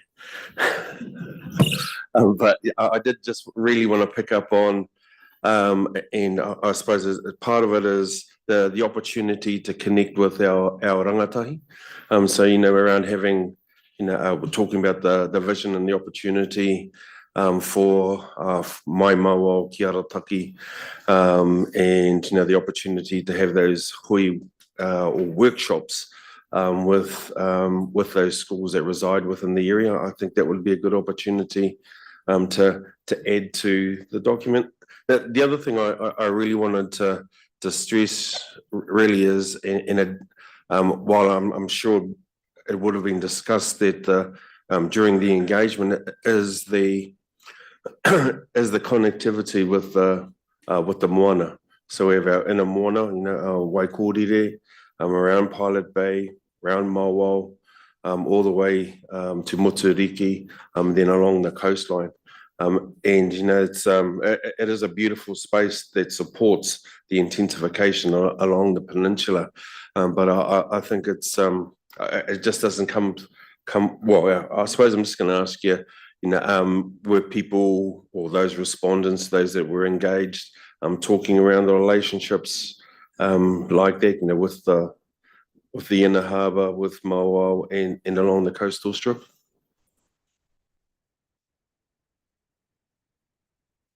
Yes is the answer. I know. Yeah, so for that second question, yes, and maybe it should come through a bit stronger here, but that connection with the natural environment, with the coast, the moana came through very strongly and often was talked about in terms of people wanting to be able to connect to that area, to be able to utilise it, to be able to get to it, particularly in the Arataki community, for example, make it safer so we can get to the moana, so we can get to the beach easier. And we certainly in stage one, we engaged across a number of schools with rangatahi, and then in stage two, again, visited with the college. Again, interestingly, I think a lot of the kōrero with them was around safety, both personal safety and safety when moving around. So, yeah. Kia ora, just wanting to support Te Pio's point around trying to engage with rangatahi, and the presentation that we heard this morning from, was it Priority 1, where they said that Māori, second highest Māori youth population in Aotearoa. So that would be something to capture. But they also said that a lot of Māori aren't in the schooling system. So it's great to hear that you've been engaging with schools, but how are you engaging with those rangatahi that aren't in the schooling sector? I know it's hard, and it's just a question. So, yeah. I probably don't have a full answer and probably more taken on board as a comment. Although one aspect we noticed was when we went to Bayfair, to the mall in the first round, engaged there, that's where we got the most diversity. We got the most young people, diverse ethnicities coming through, young Maori. And I still remember now talking to a couple young Maori at that, and their key issue was, how are you looking after our whenua? So yeah, I guess it's how do we get to the right places to engage, as well as going to, we need to go to them. Yeah. Similar experience we have with the long-term plan is getting out to where people are. Otherwise, you tend to get the same sort of people who are highly engaged in the process, taking part in our normal processes. So the challenge is getting out. Two questions I have. First of all, on the Mount Te Arataki spatial plan, I was surprised, there was a little bit of mention of it, but I was quite surprised that the character of the mount and maybe the surfing history didn't appear to have come through quite strongly. I didn't see it. Because I've heard it, and I got it on the weekend.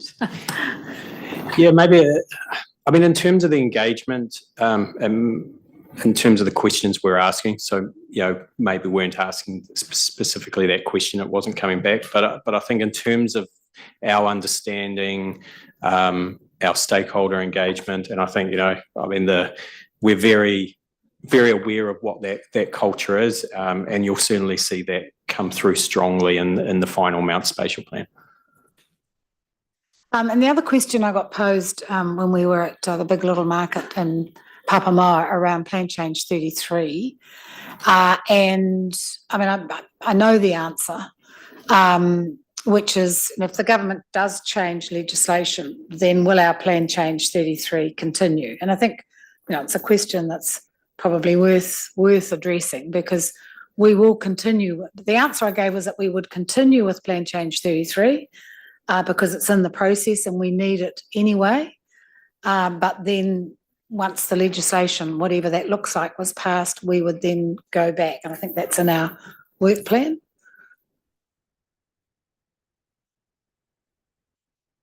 The difficulty that all Tier 1 councils are in at the moment is that we don't know what the legislation is going to look like, and we don't know exactly what the process will be for councils once that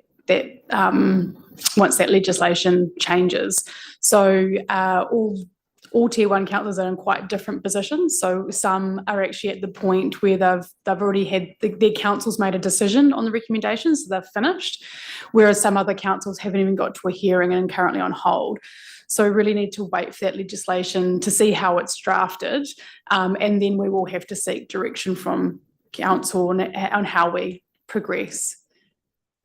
And I got then was, having accepted all that, were we comfortable with the MDRS as it was, or did I think that we would come back and have a look at some areas that we would look to exclude from that because the infrastructure wasn't in place? I would say in terms of the medium density residential standards applying across the city, we did do, in preparation for notifying the plan change, but also at the hearing, there was a lot of work that was done around infrastructure capacity. And where council is able to, we have recommended to introduce rules that if you're going to go seeking 4 or more dwellings on a site, that you have to do a full infrastructure assessment to ensure that there is capacity within the network. And also council, we're required to, but it's also extremely helpful for council. We've done development capacity assessments, and that's really to understand how much capacity is going to be enabled by changing these rules. And we're required to do that by the National Policy Statement on Urban Development, but also that gives us a good indicator of how, how much of that shortfall were we making up. It makes up a significant amount, but even with the medium density residential standards and giving effect to Policy 3, which is additional height around centres, it still only goes a portion of the way to meeting our development capacity needs. And that's where our greenfield projects are still part of the, as you were saying before, the larger piece of the puzzle of, as a city, we need to go up as well as go out to meet our housing needs in the long term.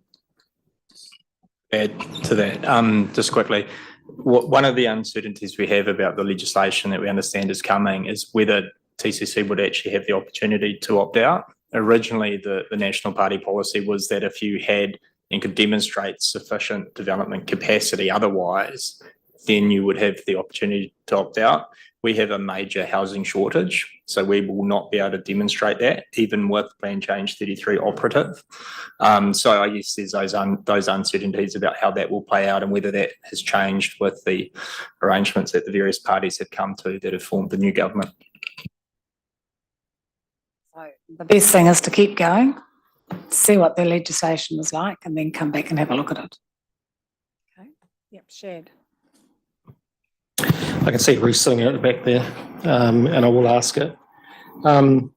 Just in terms of the report, I mean, there's only one comment that kind of refers to parking. In terms of the engagement, I mean, the various opportunities that community engage through the process. And we've kind of heard it through the parking strategy and parking plan process, but through this, did that feature highly in the engagement that you guys had? Okay, so in terms of the Mount Spatial Plan, I think the feedback we get is that there are movement issues within and parking issues around the Mount area. People acknowledge those issues. When we went into stage 2 of our engagement, there was, I guess, some awareness that council was looking at a parking management plan.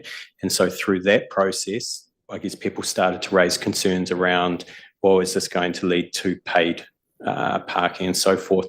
So I think, and it's often what we hear through a spatial plan, is we want better cycleways, we want we want more available parking, so they're citing the issues. But I guess the reality is sometimes we're not necessarily, well, we need to find what's the right solution for that community. Yeah, so the issue does come up as an issue, but also I guess, yeah, concerns around how council are proposing to respond to that issue.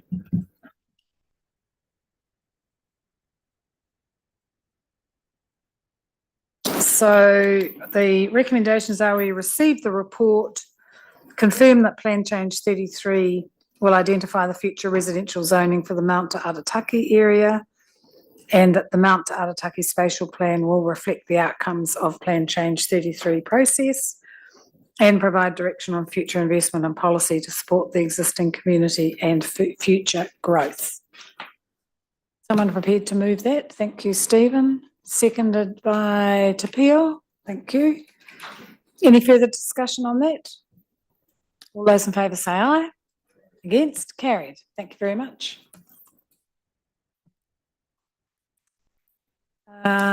We've done DC grants, so that brings us to City Plan Work Programme. Sorry. So Janine and I will talk you through this one, if that's okay. So it's an appropriate time to, I guess, come back before you and talk about what our next set of priorities are going to be around the city plan. We, or at least at the time we wrote this report, we're thinking we were coming to the end of Plan Change 33. Obviously, with the new legislation, there could be a new chapter to add to Plan Change 33 next year, or perhaps not, but we'll wait and see. And I guess that is not included in this report. But we've substantially completed the Plan Change 33 work at this stage. It is now with the Independent Hearings Panel. and the rest of the work largely sits with them. And we've also really pretty much completed, or will be completing early next year, the series of spatial plans across the majority of the city. And that spatial planning program will move from, I guess, plan development through into implementation, monitoring, review, which is a different kind of workload. So that means that the team is coming off some big projects and looking ahead at what we will be doing next. In saying that, though, there is still a significant amount of work that sits with the team, Janine's team and the broader team who are working on the plan changes in our team. And the majority of those are focused around greenfield development that will be carrying on. And they're set out in that table in the report under paragraph 14. So there are some large scale greenfield projects in there. Most of those are council led. Some of them are private plan changes. There's a couple of other smaller plan changes in there. A number of those projects have taken, as you know, significantly longer to progress than anticipated, largely due to a range of policy changes the previous government made, which made our life quite difficult. And we've also found those impacts affecting into the private plan changes where they have not even yet got to notification stage. We thought they would have been there a year or so earlier. So we have a lot of resource allocated to existing projects moving forward still, but we do have the ability to take on more work. And this report is suggesting that we, at this stage, commence a significant plan change, reviewing the commercial and industrial, I guess, hierarchy and provisions in our plan. I'll let Janine speak to probably a little bit more of the detail of what that would involve. That obviously links back to the earlier report on today's agenda around the Mount Industrial Planning Study and the recommendations from that. I also note that there are a range of resource management issues that have not yet got to a plan change kind of stage that we will be continuing to work on. So some of those include things like Papakainga, development, view shafts, some of the challenges that Bay Park have in terms of the zoning that's over there, some of the work that we're doing on the benefits of water tanks, moving forward in terms of new development. So there's still, I guess, some of that more preparatory work happening on a range of issues that may become plan changes in the next sort of year or so. But the main recommendation that we're making out of today's report is to seek direction on a new commercial and industrial plan change that we would seek to develop in quite some more detail and bring it back to you in terms of the scope, timing, budgets, resourcing, all that sort of stuff for that into next year. So I'll let Janine just talk a little bit more about what that plan change would involve. Within the city plan, we currently have we have the city, we don't really have a hierarchy. So we have our city centre zone, and then we have our commercial zone that applies over most of our commercial areas in the city. So we don't differentiate the difference between a large format centre or a small neighbourhood centre where you'd go get your bread and your milk and can just walk down. And then over time, over the last 10 years, when we have rezoned new land, we have created bespoke commercial zones. So Wairākei has bespoke commercial zones. Same with Tauranga Crossing, or the Tauranga Business Estate has a bespoke rule framework. So what we have always known, but has come through very strongly through Plan Change 33, is that lack of hierarchy and that lack of differentiation in our commercial zones. And that we really need to review our commercial and industrial zones to identify spatially what these different zones are. So differentiating the difference between a more small neighbourhood centre where you go for your daily needs, or your large format where you go to buy a bed or furniture, and ensuring that there's the appropriate rule framework to enable those types of commercial activities, but also to, in some instances, to limit those. So that's one of the key issues or concerns that has been raised and become quite prevalent in the last year. So that's one of the key matters that we intend the plan change to look at. Whether it's one plan change or two, we would scope it out and have a look at how we could work that plan change out. Also, a lot of the development community have raised issues or smaller implementation issues with their certain commercial areas and where they're having barriers in terms of development. So there would be the review of rules. So, for example, some of our centres have a limit on gross floor area, so they can't expand, or they can only expand over the long term. So it would be reviewing our economic analysis of how big our centres are. Do we have sufficient commercial industrial land? Where do we have shortages? So that's spatial application across the city. And also we have the national planning standards. So that's a central government requirement that councils are to implement those national planning standards. And they set the zones that we can apply. So it's up to council to apply those zones, but also write the rule framework or draft the rule framework that sits behind each of those zones in terms of what you enable, what requires a resource consent, and what we really don't want to enable. In terms of the thinking that staff have been doing for this commercial industrial, we see that there's also a need to look at other supporting type rules. So, for example, our transportation provisions at the moment, they're lacking in acknowledging and providing for multimodal. So, for example, we don't require bicycle parking within our commercial zones, whether that should be a requirement. Things like end-of-trip facilities. We have in the past relied on a development not meeting car parking requirements. You don't have car parking requirements in the plan anymore. So at the moment, we're very silent on any kind of multimodal outcomes, which is something we'd like to review and look at. So there's all these supporting rules that would be part of it. The intention is that we would go away, if the committee approved with us proceeding with this plan change, is that we'd go away and do some more detailed thinking and actually scope out this plan change in more detail and bring that back to the committee to endorse that for us to really commence work on it. Happy to take any questions. Questions on that? No? I think from our perspective, there's a high priority for anything that's going to produce housing. It's a top priority for us. But we do need to do, and if Bill was here, he would be speaking loudly in favour of the of looking at the commercial industrial zones. That's the message that he sent through to us. Would someone like to move the recommendations then? Yeah, Stephen? Shad? Okay. Anything further? No? Thank you very much. All those in favour say aye. Against? Carried.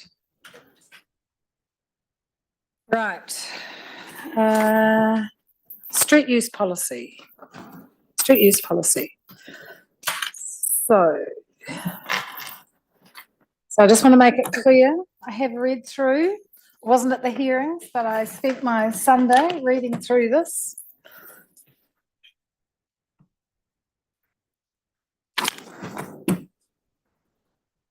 Okay. So this is the deliberations on the street use policy. This was a review we started earlier this year to look at for existing policies from the early 2000s and looking to bring them into one consolidated, updated policy.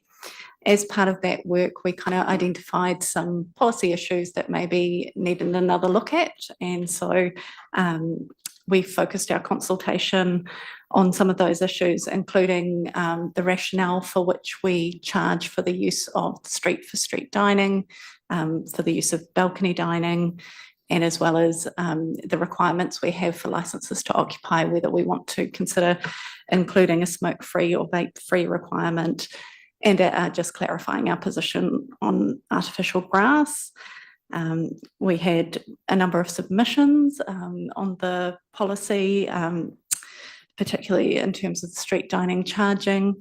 And there were mixed views. Generally, people who supported the change felt that it was fair to charge for council land and that it returned to, a return for ratepayers that could be reinvested in the spaces.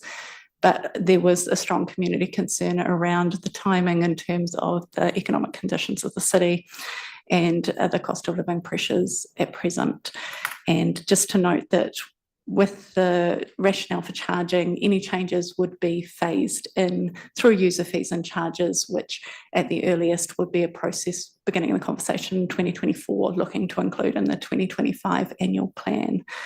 So looking for your direction today on a rationale for charging, what's the direction we want to head to?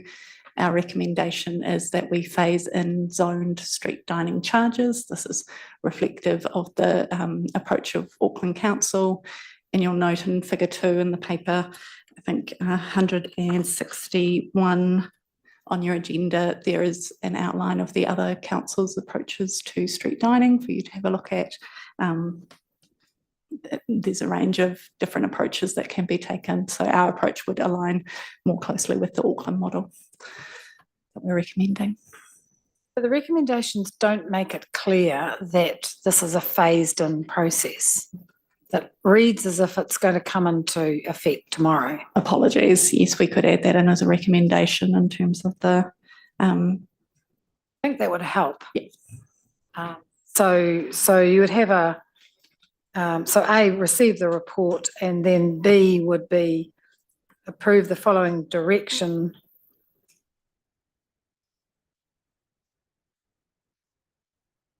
Well, C doesn't help because it's to take effect on the 1st of March 2023.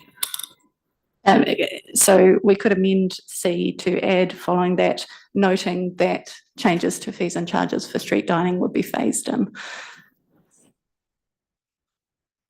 I've just said the 1st of March 2023 is long gone. Apologies. So what you'd have would be adopt the draft street use policy to take effect, to be phased in to take effect in the 2025-26 annual plan.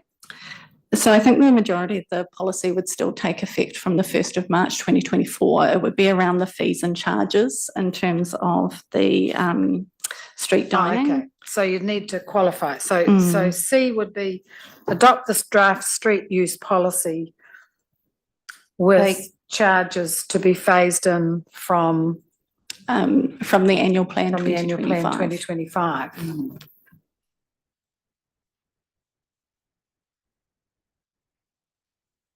I can certainly see that there's a fairness to be treating the whole city the same.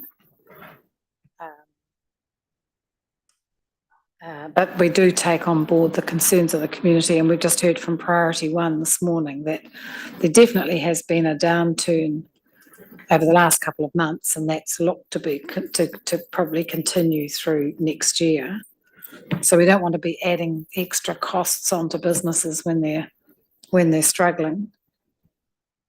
I don't know about smoke-free and vape. Is that our responsibility? I don't know. Rahario.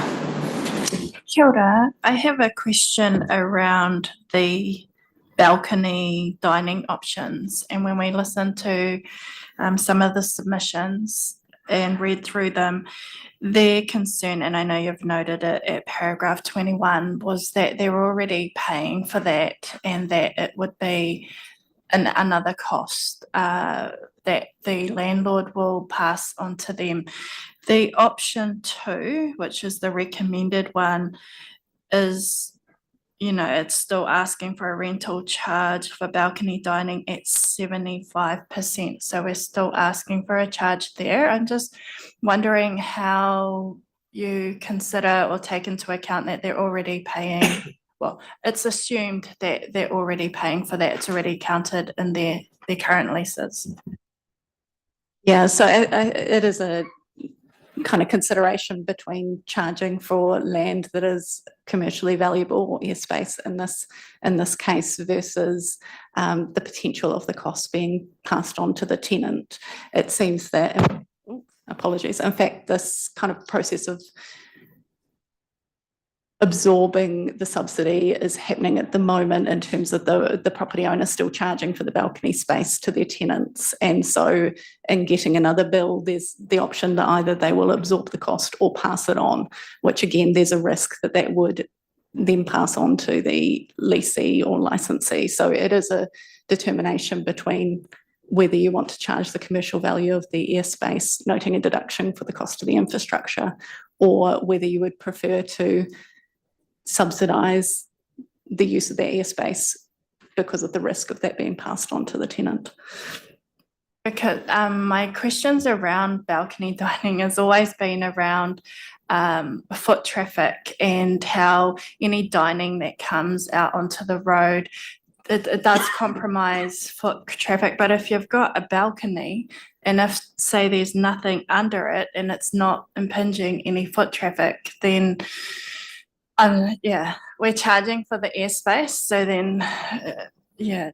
And it is a little bit around that kind of how do you assess value and how do you assess what's impinging on people. So for example, in our parks and reserves, you may have a commercial business that actually increases the use of the reserve, is really well liked by the community. But again, we do charge commercial value for them to be there. So there is a level of kind of that assessment of when a commercial enterprise is using a council asset, that it's fair to have a return to taxpayers, but to ratepayers, sorry. But again, this is a kind of balance. And as you say, there aren't the same negative kind of externalities from the use of the balcony that there are with the footpath. And it is open to you to take a different approach as a committee. Thank you. Just one last question. How did you land on 75%? So there is an element of setting a percentage. We felt that due to the fact that setting up a balcony takes a fair bit of investment, we felt that it was fair to offer a discount. 75% was a figure that we felt would be a good starting point, but we're open to other. Stephen. Just picking up that thread, I drove through Mount Maunganui Township this morning and tried to count the number of balcony facilities that I saw. I didn't count any in the main street, so I don't know how many there are in the city, but we're Pretty talking rare. a handful, We're if talking, any. yeah. So from that point of view, I don't know if it's really a red hot issue that we should be that concerned about. And normally I would have thought even in a commercial building, the ground floor rent is considerably higher than the first floor rent. And I don't know what the percentage is, but I think it's quite a significant difference between the two floors. So there must be some sort of market rate, and I'm not sure if it's 75. I suspect it might be closer to 50. Chair, I would be happy not to proceed with this just simply because I think it's raising an issue that really is not that important to us, and frankly will make almost no contribution to the ratepayers anyway. On the smoke-free, that's the balcony. Yeah, I'm very comfortable with the charges for the ground space. I mean, the reality is that the amenity of the footpaths and whatnot is constrained by the use of the area, and in some cases, particularly in the Mount, it's quite hard to get through at times. But on the other hand, I think it's fantastic vibrancy, and I think there's a lot of value that is brought to by having ground dining. So I think something we should encourage and promote. We obviously want to make sure the amenity is not lost. I think it is appropriate for businesses who are raising a commercial return out of using the facility should pay for it. I recognise the importance of managing things right now in terms of cost to businesses. So I think the phasing is very appropriate. I note that we are currently discounting in the city 80% of the licence to occupy fees, whereas in the Mount, they don't pay anything. So I think that's all about skew whiff. So I would say we should introduce 20% to the amount reasonably quickly, and then phase back up to 100% over the timeframe from 2025. That would mean that kind of all areas of the city, or the main areas of the city, are paying the same amount, which I think is fair and equitable. And that was one of the concerns I recall at the local business meeting, where some of the landlords are saying, well, it's not fair. Our tenants are having to pay license to occupy fees, whereas the amount's free. If anyone should have it free right now, it should be us. So all of that conversation was going on. So I think there's a very strong equity argument. Like you, Chair, I'm not particularly worried about the smoke-free, vape-free, but I did see that it got quite strong community support. So, I'm happy to go with the recommendations in that regard, but it's not a die-in-the-ditch issue. So listening to you, so we've been through this process. Are you saying that if we decide that we want to charge on-street dining, we've got to go through another consultation process? So part of the policy change is to clarify that these fees will be set annually by the user fees and charges. And part of that is to increase the transparency around the fees. So at the moment, they're within license to occupy agreements. And some of the feedback that we got was that wasn't really clear whether they were all paying the same amount, whether it was fair. And so part of this is moving it into our user pay system, where there's a transparent fee that you can see per square metre of footpath dining, this is what you'll pay. And so user fees and charges, as with any annual plan process, go through a period of consultation as part of confirming those user fees. So it would just be part of that user fees and charges consultation process that happens annually on those fees. But what Stephen's suggesting is that we put in, so we've currently got the CBD paying 20% of the charges now, but we put those charges over the amount, but they only pay 20% from now. That's what you're suggesting? You don't have a fee. That's right. So that's what I'm asking. Is it possible to do it? Otherwise, we've got to go through a whole nother round of consultation, which all just seems a bit dumb to me. Consult on a fee at the amount, that's what we're saying. Well, we were consulting on the fact that we would be charging, and as part of that consultation, we said it would be set through the user fees and charges, which would being set through the long-term plan. So this is basically just saying that you think there is a value that needs to be attached to that commercial use, and that's set here, and then you actually set the fee and charge through the LTP. So if you want to set it at 20%, and if you want to phase in, those are all LTP and annual plan decisions. So it could come in from July 1 next year. Correct. Jeremy's nodding as well. Yes, we're all on the same page. So, well, that would make sense. Yeah, that would make sense. And then similarly with your implementation that you were talking about before, you're just signalling that you want to look at that implementation through the LTP decision-making process about how you want to phase it in. How to phase it in. So now we have to construct if there's support for that, we need to construct a recommendation around it. Chad. I'm happy with that direction. And then also supporting Stephen's comments around the balcony charges. Yeah, I can only think of 2 or 3 around town, and one over the Mount, I think, from memory. So yeah, I mean, it's not a big issue. And the vape free, probably I know in a number of the submissions that came through, was that phrasing around promote smoke free, and there were people were concerned about what does promote mean, and wanting more clarity on that in the policy itself. So I think if we can give them some more clarity, I think that would be helpful. And I'm okay with the artificial grass direction for the future. Yeah. With the policy consultation, we were trying to get a little bit of information from stakeholders around how they felt that we could implement the policy, but I think it might have missed the mark in terms of adding a bit of ambiguity and confusion for people around what we were asking. So what we heard from submitters though was that any sort of policy that required them to kind of police their patrons or, you know, be having difficult conversations, making people leave premises would be very unworkable and difficult for them. Whereas options like providing signage would be more acceptable, but there was generally a kind of preference to not have that regulation on their premises and to be able to manage it themselves, we heard as well. Recommendation is a smoke-free and vape-free requirement for new licenses or leases for street dining, which is prohibiting.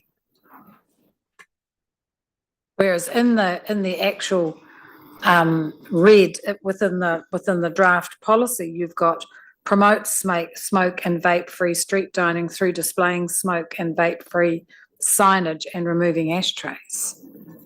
The two are not quite the same. Yes, I take your point. So the requirement would be to display the signage and, and remove the ashtrays. So that's what you're. Well, that's what. Yeah, quite a lot of the submitters. I mean, no one likes to sit. If I'm an ex-smoker, and I can't stand it when I'm eating to have someone blowing smoke across the front of me, and they tend to be out on the street. So I understand people not wanting to have that. Do we want to prohibit it is the question, because that's the recommendation. Rohario. I'm just putting my viewpoint on this one, on the smoke-free, vape-free.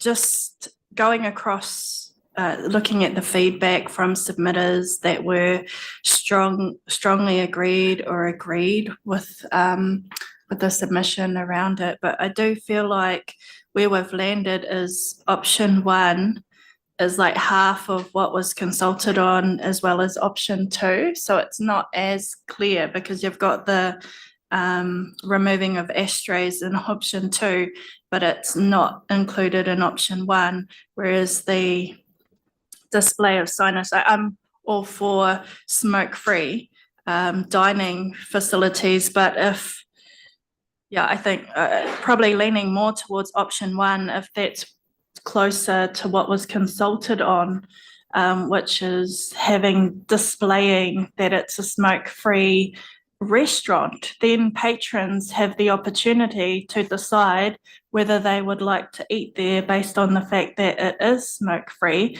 then gets you past that regulation around having to ask patrons to leave if they start sparking up. I'm not sure if that helps the discussion, but just my view. So why don't we take these options one by one? Okay, let's go back to. We're all happy to receive the report, right? So then, zone dining charges for street dining. So where I think we've landed is that we support everyone paying 20% of the fees, or paying the fees with an 80% discount for the 24-25 year as part of the long-term plan user fees and charges, and then phase in from there to the full amount over a couple of years. It really depends on you want it flexible enough that it depends on the state of the economy, doesn't it? I suggest maybe one way of dealing with it, under clause 6.8 of the policy, it says that you can consider reducing the fees subject to financial considerations where circumstances are disruption, impact on people using the area, etc., and the ongoing viability of the business. So you could approve the policy and then note that through the LTP deliberations, you'll give specific consideration to clause 6.8 in setting the fees for the year, so that you actually, that will do a bring up, and you could even choose to send a signal for the next 3 years if you want to show what your current thinking is of the transition, and then the incoming council will pick that up in year 2 and either reconfirm or modify it. Sensible way to deal with it. So if we get some words around that, are we set on, so who's going to wordsmith that? You do it? Okay. So then B2, how do we feel about balcony dining? I'm picking up that none of us are very keen on it. Delete it, okay, it's gone. Just to clarify, does that mean that we want it to be free? Because at the moment, it's free for people who don't have more than 50% of their tables outside on the balcony. And I think it would be cleaner if we just said it was free rather than having to check tables. Let's go with free. Let's go with free. Do have sympathy for them if they're paying a lease for that piece of land and then we're going to charge for them because it isn't really airspace then, is it? Okay, so then that brings us down to smoke-free and vape-free. And Rohario, you like option 1, which is providing information to businesses on available smoke-free signage through the street dining design guidance. Is that what you're proposing? Well, I like the clarifying that this would involve displaying smoke and vape-free signage and removing ashtrays. So that second part of option 2. Right. So smoke-free and vape-free, it isn't a requirement for new licenses. It is promoting smoke. Yeah, thank you. Promoting smoke-free and vape-free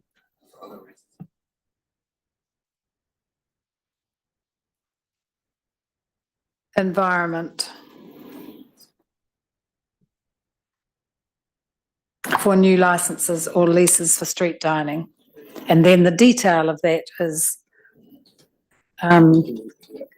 displaying and etc. Picking up that part of option 2. You happy with that? Yep. So amend recommendation 3 to promoting. And then are we all happy with prohibiting artificial grass on booms? So you want to, yeah, from now on.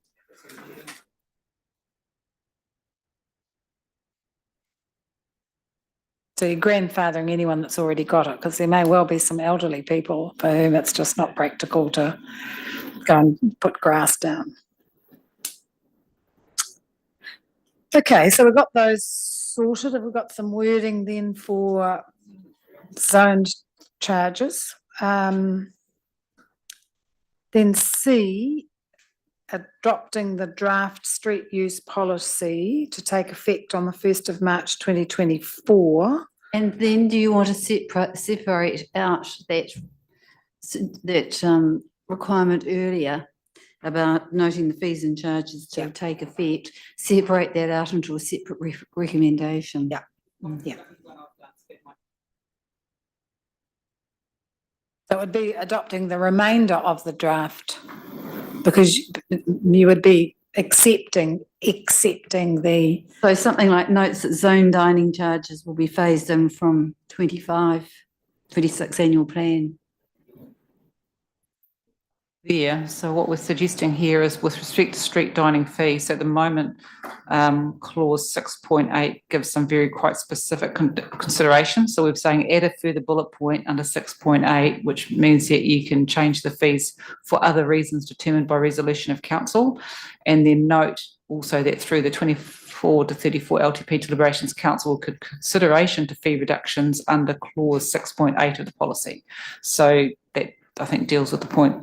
Right, so I think we separate out B1, take that out altogether. So then under B, we've got to going into the consolidated street use policy, the promoting smoke-free and prohibiting the use of artificial grass on booms from 1st of March and adopting those two to take effect from the 1st of March. And then you've got your street use, that your zoning, your dining charges for street dining, as a separate recommendation with the additions. So take that out altogether. And then we're taking out the balcony charges for balcony dining. Yep, take it right out.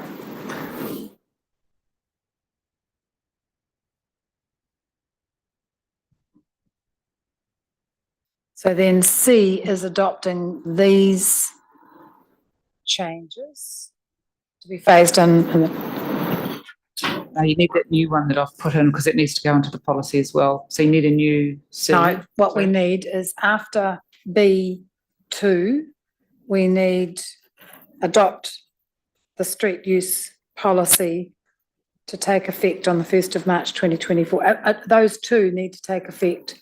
Well, we can get around it by putting after 1, take effect from 1 March 2024, can't we?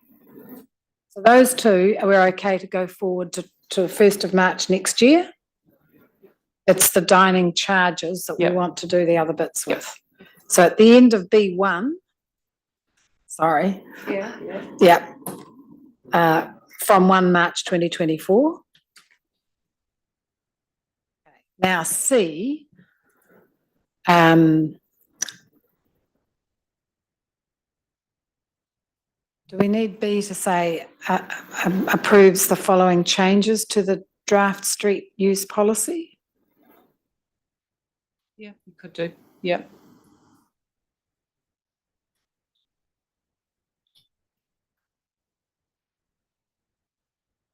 To the street use policy? Take that out. Yep.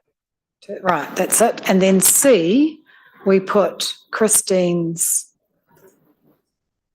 changes in. I've lost track of now.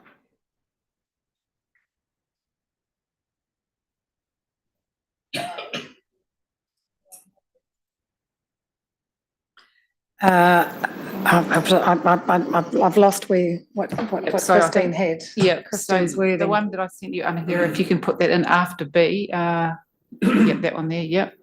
Yep, and then those ones that I've emailed you as well, go there.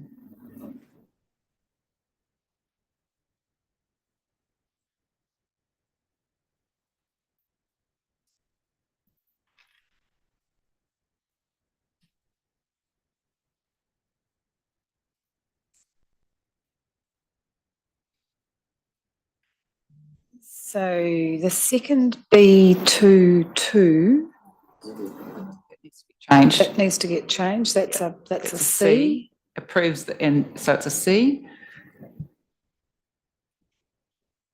Yeah. Yeah, so approves the following changes to the street use policy.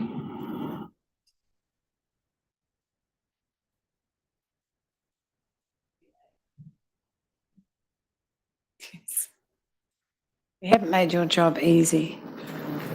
I hope the other ones will be easier.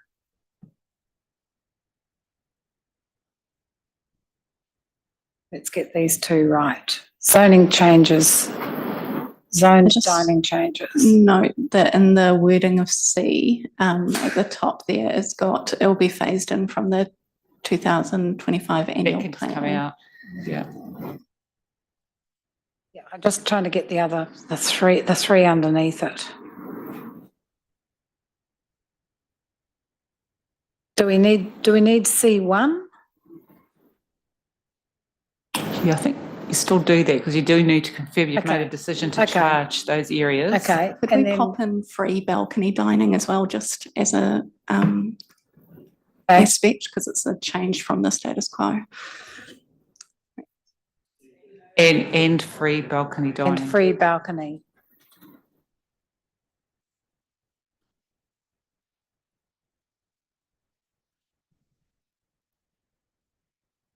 Yeah. C needs to be approves the following changes again rather than what's there. Are we adopting the draft street use policy? Would be. Okay, so it needs to be from the 2024 annual plan.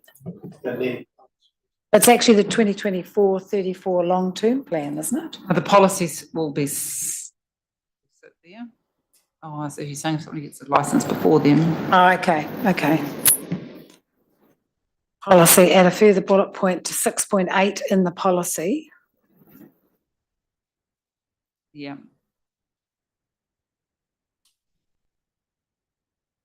Or for other reasons determined by resolution of council, and then note that through the 2024 long-term deliberations, council will give consideration to the fee reductions under clause 6.8 of the policy. And we've just still got annual plan as opposed to long-term plan in the wording of C.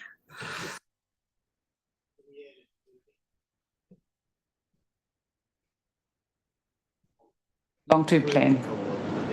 Yeah. Change annual plan there to LTP, long-term plan. Yeah. That's it.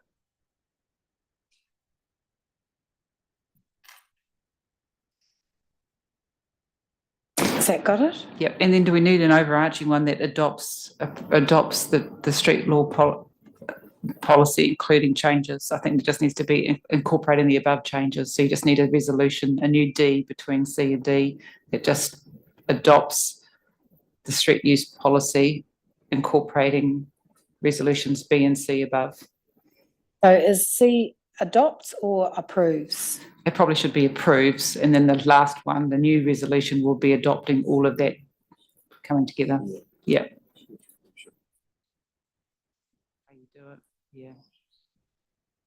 And then there's a new D adopts the street use policy, incorporating the resolutions B and C above. Phew. For your patience.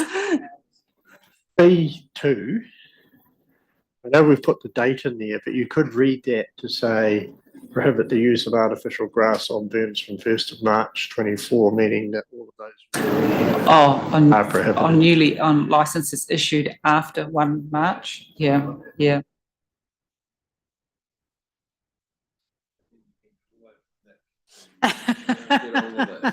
Does that work? Or is it issued? They will have licenses? Licenses issued. No, they don't have licenses? We generally just get requests, and at the moment we tend to decline them. So this was just to clarify that you approve that position. So, well, why don't you prohibit the use of new applications for artificial grass on berms? Yeah, after 1 March. Of artificial grass of new application, I beg your pardon, of new applications, you're quite right. Gosh, we're driving you nuts. New applications for artificial grass on berms.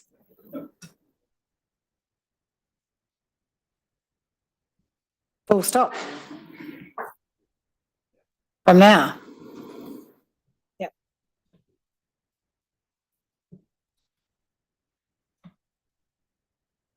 New applications for artificial grass on berms. That's it. Right. Are we all happy with that? God. Okay. You happy? We've covered everything you need? That's great. Everyone happy? Okay. Now we need a mover and a seconder. Stephen's moving it, Shad's seconding it. All those in favour say aye. Against? Carried. Thank you very much. Traffic and parking bylaws. Reece. I'm hoping this will be a little bit more straightforward. Touch wood. So it's time for the statutory review of our traffic and parking bylaw. The current bylaw has been in place for the last 10 years and it's due for review. We did an assessment of the bylaw and found it was working really well. However, there were some modifications we recommended just to update and modernise the bylaw. So that includes clarifying that secondary vehicle crossings require council permission, adding a new type of parking category whereby people would be required to register with the parking machine in order to access free parking. So that's adding that into the bylaw, but not operationalising it until a council resolution is passed. And then also, just for the avoidance of doubt, clarifying that electronic permits can be used in place of physical permits where mentioned in the bylaw, and just removing some redundant provisions to align with legislative updates since 2012. Straightforward, shared. Right, I'm good with the secondary crossing one. I just had a couple of questions about the monitoring parking and mobility. So where there's free parking available, you still need to register, so you could do it off an app or if there was a machine available. And that's for free parking. So how would we, I suppose I'm thinking about public, if you're in an area that's free, would need to do some engagement with community or think about staging it so it's not a surprise, you know, so they're still having to register. And will there be any penalties if people don't register? Yes. So, yeah, I suppose that's my concern, is to make sure that people fully understand and we actually give them a chance to kind of get up to speed with what we're trying to do. Yeah, and before any potential car park or area like this is implemented, we'll be going through that whole process. This is more just putting it into the bylaw so it's an option for us in the future if we decide to go that way, because it tends to be a pretty niche use case specific type of parking. You don't do it everywhere, but if we come across an area with a real retail focus somewhere in a town centre that we really want to implement that for, then we would start that process and make sure everybody's on the same page. So it doesn't say specifically in here, in the recommendations, that it wouldn't come in unless a deliberate decision was made by council to do so. Just puts it in the bylaw.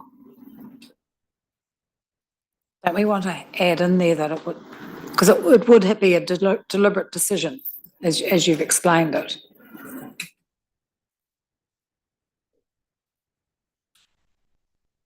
I would have thought. Yeah, I agree. And if you added the word subject to a deliberate decision by council. Yeah. Subject Yeah. to deal with it. Yeah. It's a vexed one, this one, because yeah, I can understand the logic of it, and people are currently abusing the time limits. Registering might, make it more apparent to them that they've got a responsibility to vacate the park within the time. And obviously, from an enforcement point of view, it's much more effective, and that we can then do electronic enforcement, which is more cost effective.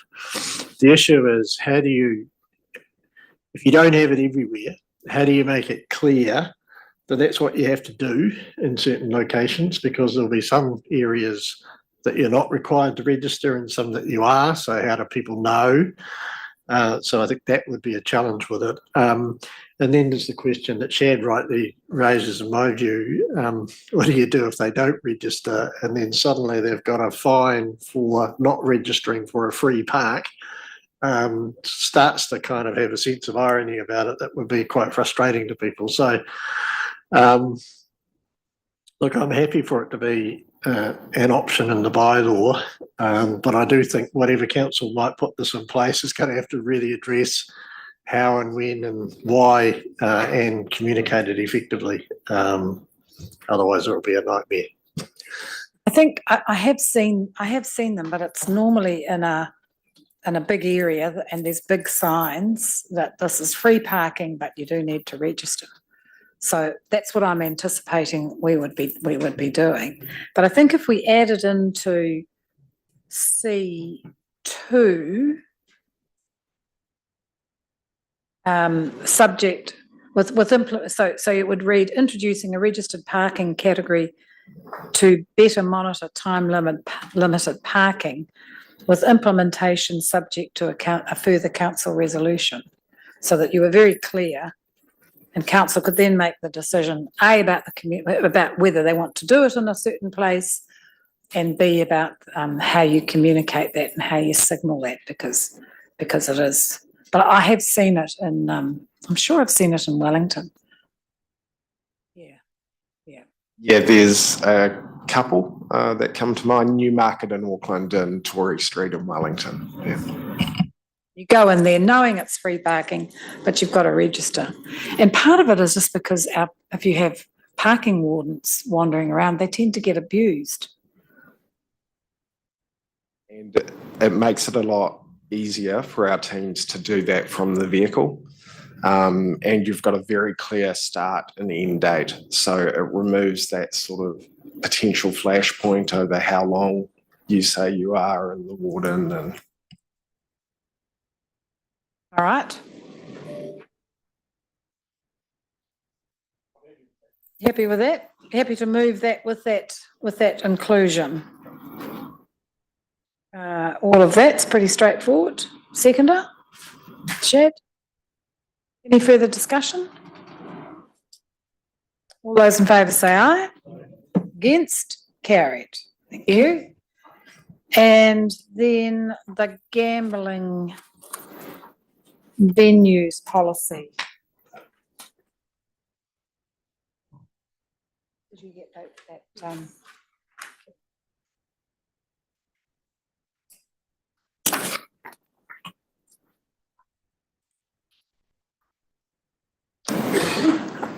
We will take this paper as read, and the team are here to answer any questions that you have. But just to quickly go through where we have been and where the consultation has landed us. So you'll know that our existing policy only allows relocation of gambling venues under very specific criteria where they can't operate under existing conditions. And this means that there are a number of venues that remain in areas that are not likely to be suitable. So you have consulted over October on a change to allow venues to relocate under any circumstances, as long as they're not within that industrial or commercial zone, which might be close to the deprivation areas of the deprivation index. The submissions have overwhelmingly supported that consultation approach, and staff have recommended you proceed with amending the gambling venues policy to reflect that. Just 2 points to note. Following questions by the committee in the hearings, the original deprivation index that we were using as an area to consider was 8, 9 and 10, but reflecting on the local alcohol policy decisions made a couple of weeks ago, that's been amended to 9 and 10 just to maintain consistency. And the second point is some questions were raised in submissions about the appropriateness of venues, regardless of that deprivation index criteria being close to areas like a school or a marae or a place of worship, and that should be a consideration, and that's certainly consistent with the legislation as well. So we have suggested, and you will see in recommendation A2, to add a requirement into the policy that the proximity of venues to those sensitive locations be considered when the consents are granted. Good sense. Nothing to add? Anything to add? No? Someone prepared to move? Stephen? Seconder? Tapio? Any questions? Any discussion? All those in favour say aye. Against? Carried. Thank you very much. And I think we thank all the people, quite a considerable number, who've submitted on all of those policy changes. Okay. Laguna and privacy report. First quarter, Carol. Good afternoon. I'll take the report as read. And I just want to make the point that we are increasing our number of inquiries. It's actually a 42% increase from Q1 last year. and a 4% from the last quarter of quarter four from last year's, previous financial year. So it's busy. Happy to answer any questions. Thanks, Coral. Just one question. In terms of the increase, is that mainly individuals like coming through? I mean, a big chunk in the reporting does show individuals. Is that what's increased?